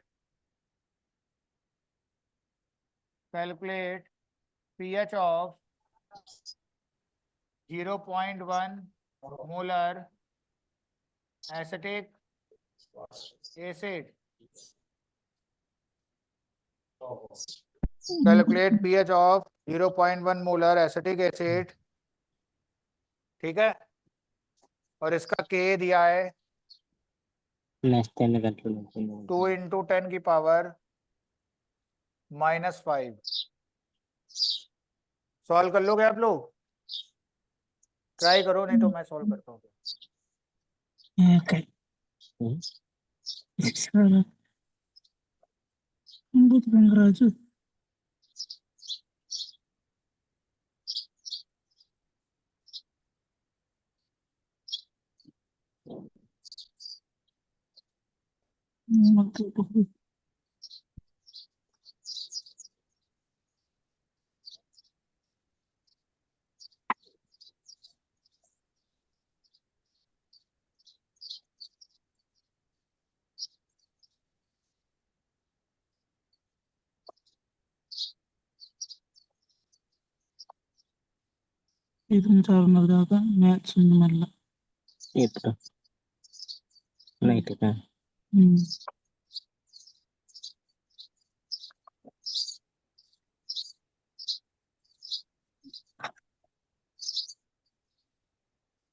हाँ बच्चों, हो गया?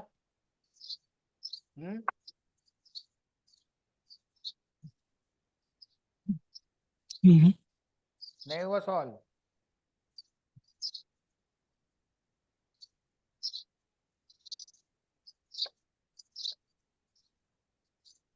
नीचे ही आ जाता हूँ मैं ना, देख लेता हूँ।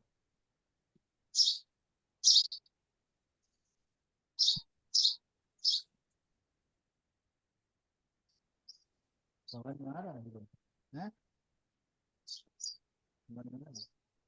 अबे ये क्या कर रहा है?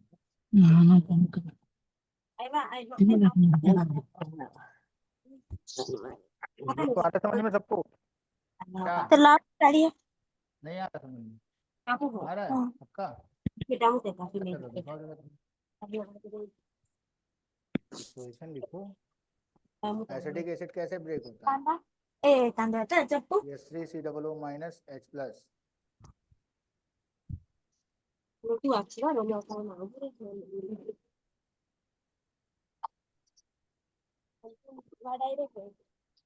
रति कहानी कोई थोड़ी है मैं बात को।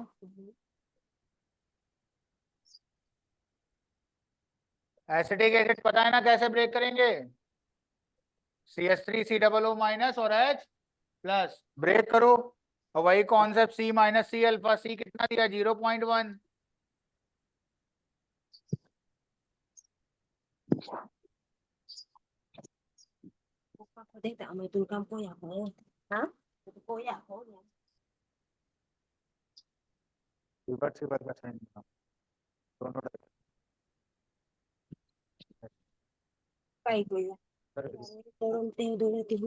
करो करो, ट्राई करो।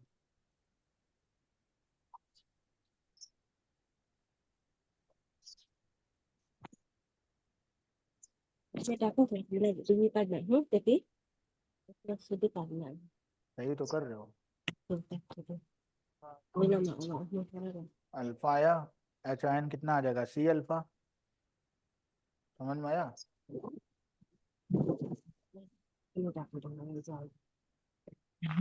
Kelas tidak ada. Itu ngakuin buat kota.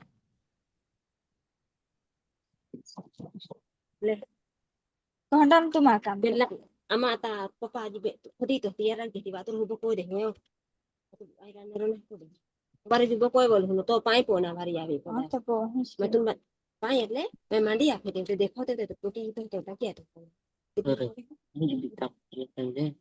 Terang yang gitu. Kang Bina. me Hello. Bisa kadi deh मैं खाली. kadi ni oh me kadi ni ke tu bin. Kati bebas na. अच्छा वो नोट्स हैं ना, Aji papa had de na. Abi ko de ka.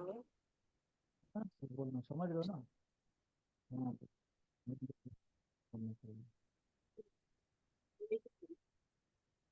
हाँ, answer आया किसी का?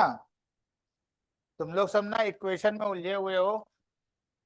मैं एक शॉर्टकट बताता हूँ, ठीक है? अभी देखो जरा, नहीं एग्जाम में ना इस क्वेश्चन में तुम लोग बैठे रहोगे 10-10 मिनट तक और फिर सॉल्व नहीं कर पा रहे हो।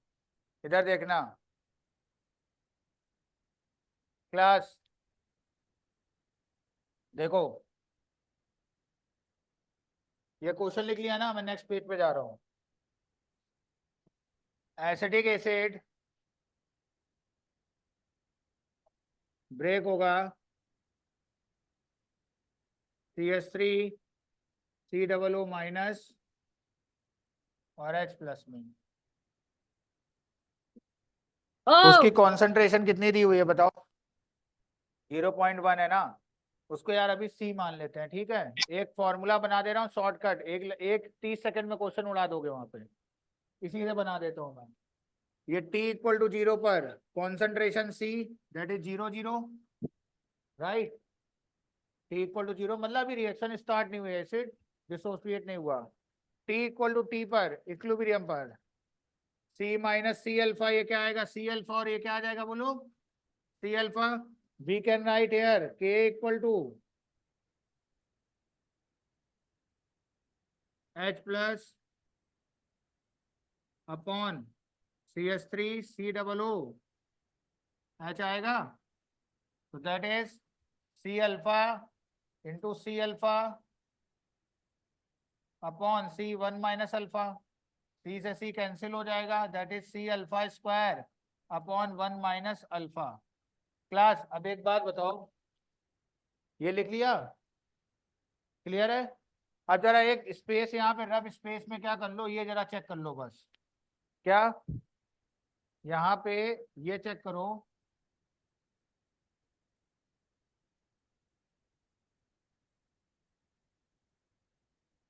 एक बात बताओ आप लोग,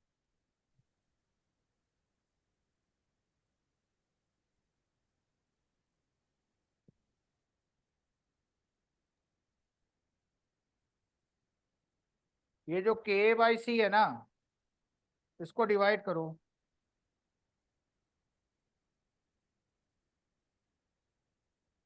तो बताओ 2 इंटू 10 की पावर माइनस 4 आएगा कि नहीं आएगा?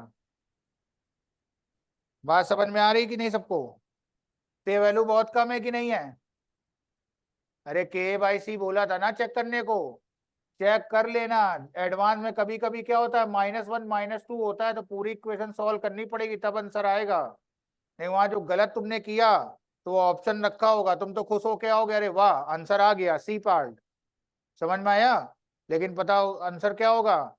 दूसरा होगा। मतलब गलत आंसर भी जो प्रोबेबल होते हैं ना, वो जेई अपने उसमें रखता है ऑप्शन में, कि तुम गलत डायरेक्शन में भी जा रहे हो ना तब भी खुश होके बाहर आओ, मैंने सही क्वेश्चन किया है, अब माइनस हो जाएगा।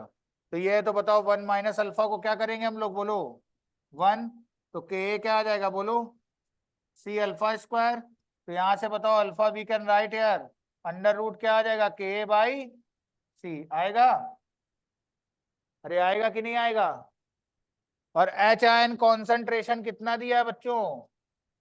अरे C अल्फा ना, तो क्या आ जाएगा? C अल्फा की वैल्यू अंडर रूट K/C, तो ये आ जाएगा under root K into C। Class clear है? तो कुल मिला के कंक्लूजन पता है क्या आ गया? कंक्लूजन ये आया कि H ion concentration we can write here under root K into C. ठीक है,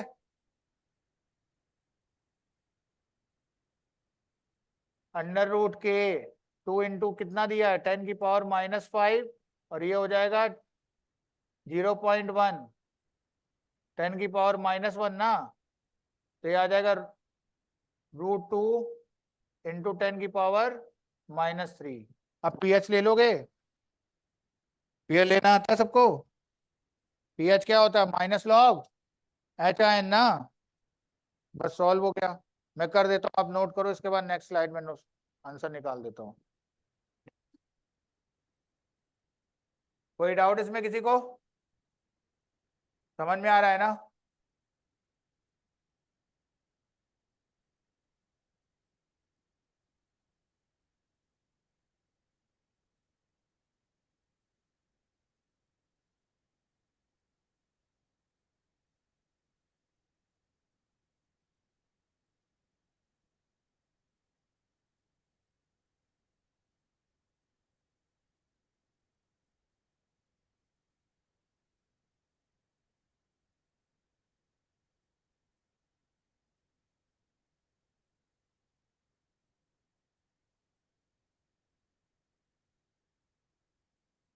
जूम इन करना है, जूम इन उधर कट रहा है ना, थोड़ा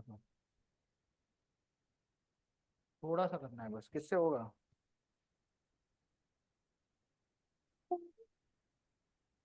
नहीं नहीं नहीं।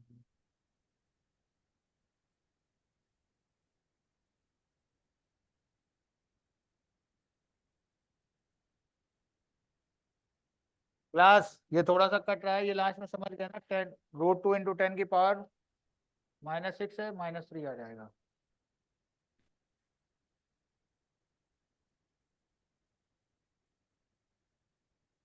क्लास समझ में आया सबको?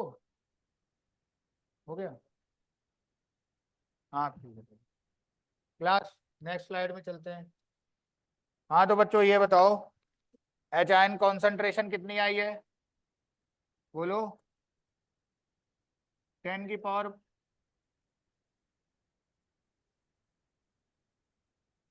प्लस ये आएगा √2 इंटू 10 की पावर -3, लॉग ले लें, लॉग एच प्लस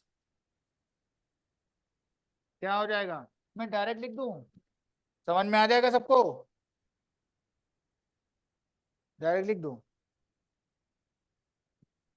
इधर, ये लॉग, चलो लिख देता हूँ, 2 × log2 प्लस log 10 की पावर -3 आएगा, माइनस से मल्टीप्लाई कर दो minus log H plus we can write here minus log √2, और ये बताओ 10 की पावर -3 माइनस लॉग 10 की पावर -3, तो P H we can write here 3 minus log 2 को क्या लिख सकते हो 1/2, तो आ जाएगा 3 माइनस 1/2 log 2, log 2 की वैल्यू होती है 0.3010। लो ये आंसर आ जाएगा। समझ में आया सबको? कोई डाउट? क्लास क्लियर है?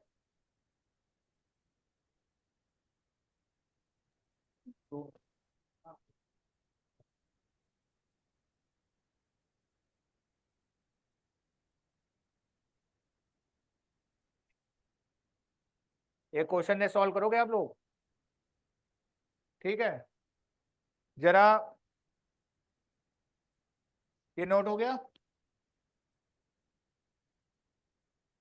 चलो मैं यहाँ क्वेश्चन लिख रहा हूँ, ठीक है, आप लोग सॉल्व करना। क्वेश्चन है 0.01 मोलर मैग्नीशियम हाइड्रोक्साइड है, इसका पीएच बताइए आप लोग क्या होगा। Magnesium hydroxide is a strong base, सबको पता है ना, पूरा टूटेगा। जल्दी से आंसर निकालो इसका क्या है। Pone perma. Ai bi perin san pun te bi san. Tali nih halim deh kemarin. Ande hari ai sare la. Kulur mini. हाँ हराम हारे सही आवाज कलर आती है। माने मैं पसंद को नहीं हंड्रेड पसंद को हाँ भाई, पसंद करना कोई कैसे करेंगे जल्दी बताओ फटाफट, 1 मिनट में आंसर। ना ती मस्त देखाते ने हारे हाय ते भी पण नहीं पाको में फिर ना आवे चाहे देने वे Kaya naman kung kini thaol do ko no katu. एव नी पाको में इंजिन बच किनी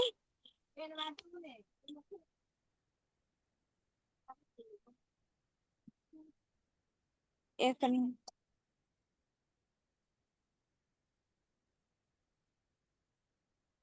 जिन लोगों को नहीं आइडिया है तो मैं नेक्स्ट पेज में ये बता दूं मैग्नीशियम हाइड्रोक्साइड कैसे ब्रेक होता है।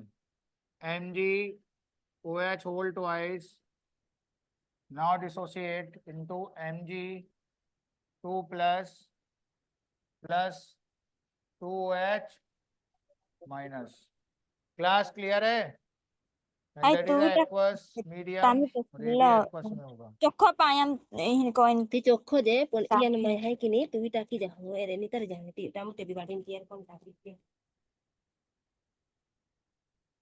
झूठ तार बांगला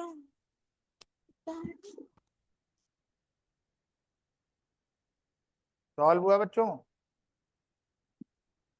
चलो 11 वागे गया आवे लेक्चर बताओ।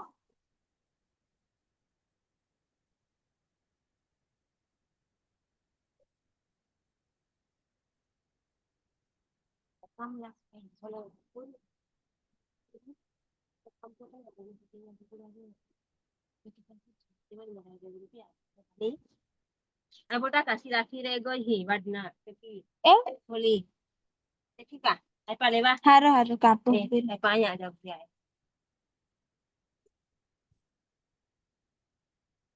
Oh, ai mir sa badin ti ko bad de ho. Ko maria. En ba ja ni. Boleh ni se mo le ba ni.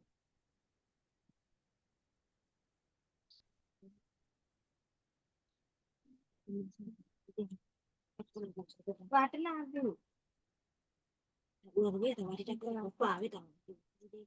Maya win watak manu jalu ni.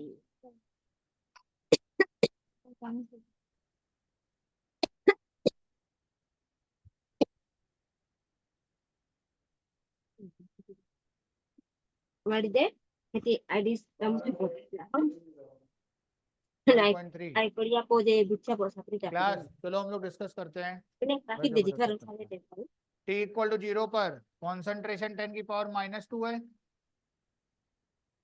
अरे 0.01 को 10 की पावर -2 लिख सकते हैं ना, तो ये 0 0 होगा।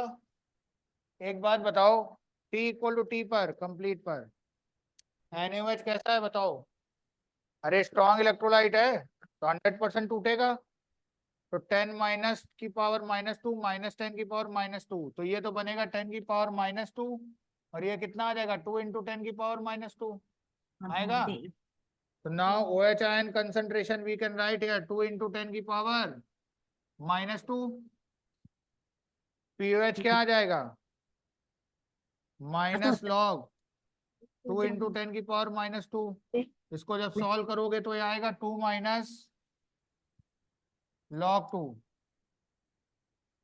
2 माइनस 0.3010, ये आएगा। मैं कैलकुलेशन नहीं कर रहा हूँ, लिख दे रहा हूँ। और PH प्लस POH कितना होता है 14, Tan तो pun dawi. 14 माइनस POH लिखेंगे क्या? 14 माइनस 2 माइनस 0.3010, तो आ जाएगा 12.3010। गुड। क्लास समझ में आया? बाकी लोग को आ गया समझ में? कोई डाउट? पक्का? आप सुनो, अभी ब्रेक के बाद एक काम करता हूं, मैं असाइनमेंट एक देता हूं, ठीक है? समझ में आया? तो मैं क्विज कराऊंगा, क्विज के फॉर्म में, मतलब क्वेश्चन पूछूंगा दोनों टीम से और साथ के साथ पढ़ाता जाऊंगा और क्विज भी होता रहेगा। बात समझ में आ रही है ना? तो एक काम ये है, आपके पास जो ब्रेक है, सब लोग उस ब्रेक में, उसके बाद 10-15 मिनट में दूंगा, आयनिक इक्विलिब्रियम पूरा रिवाइज कर लो। समझ में आया? बुक से, नोट से, गूगल से पढ़ लेना, मतलब रिवाइज करके रखना। समझ में आया? क्लियर है? अच्छा, आपको एक फॉर्मूला शीट मिल जाएगी अभी थोड़ी देर में, ऋषभ सर वो फॉर्मूला शीट भेजी है क्या आईने की? अभी हाँ, वो अभी सर फॉरवर्ड कर देंगे। अच्छा भेज दिए ना? हाँ हाँ ठीक है, कल वाला भेज दिया ना? अच्छा आयनिक का आपको मिल गया होगा, ठीक है, नहीं है तो सर अभी फिर से भेज देंगे, उसमें पूरा फॉर्मूला शीट है। तो फॉर्मूला शीट पूरा क्या करना, पढ़ लेना। बात समझ में आ रही है ना? क्लियर है? और फिर हम लोग अभी ब्रेक के बाद मिलते हैं, राइट? तो आज केमिकल का, आयनिक का और इलेक्ट्रो का डिस्कशन करेंगे जितना हो जाएगा, ठीक है? चलो बेटा, थैंक यू। जिन बच्चों ने कल जो हमने गूगल फॉर्म भेजा था जिसमें आपको अपने अपने फेवरेट टॉपिक्स बताने से लिख के वो बच्चे लिखना है, बाकी सब नहीं लिख सकते। जिन्होंने गूगल फॉर्म नहीं भरा है वो कहीं नहीं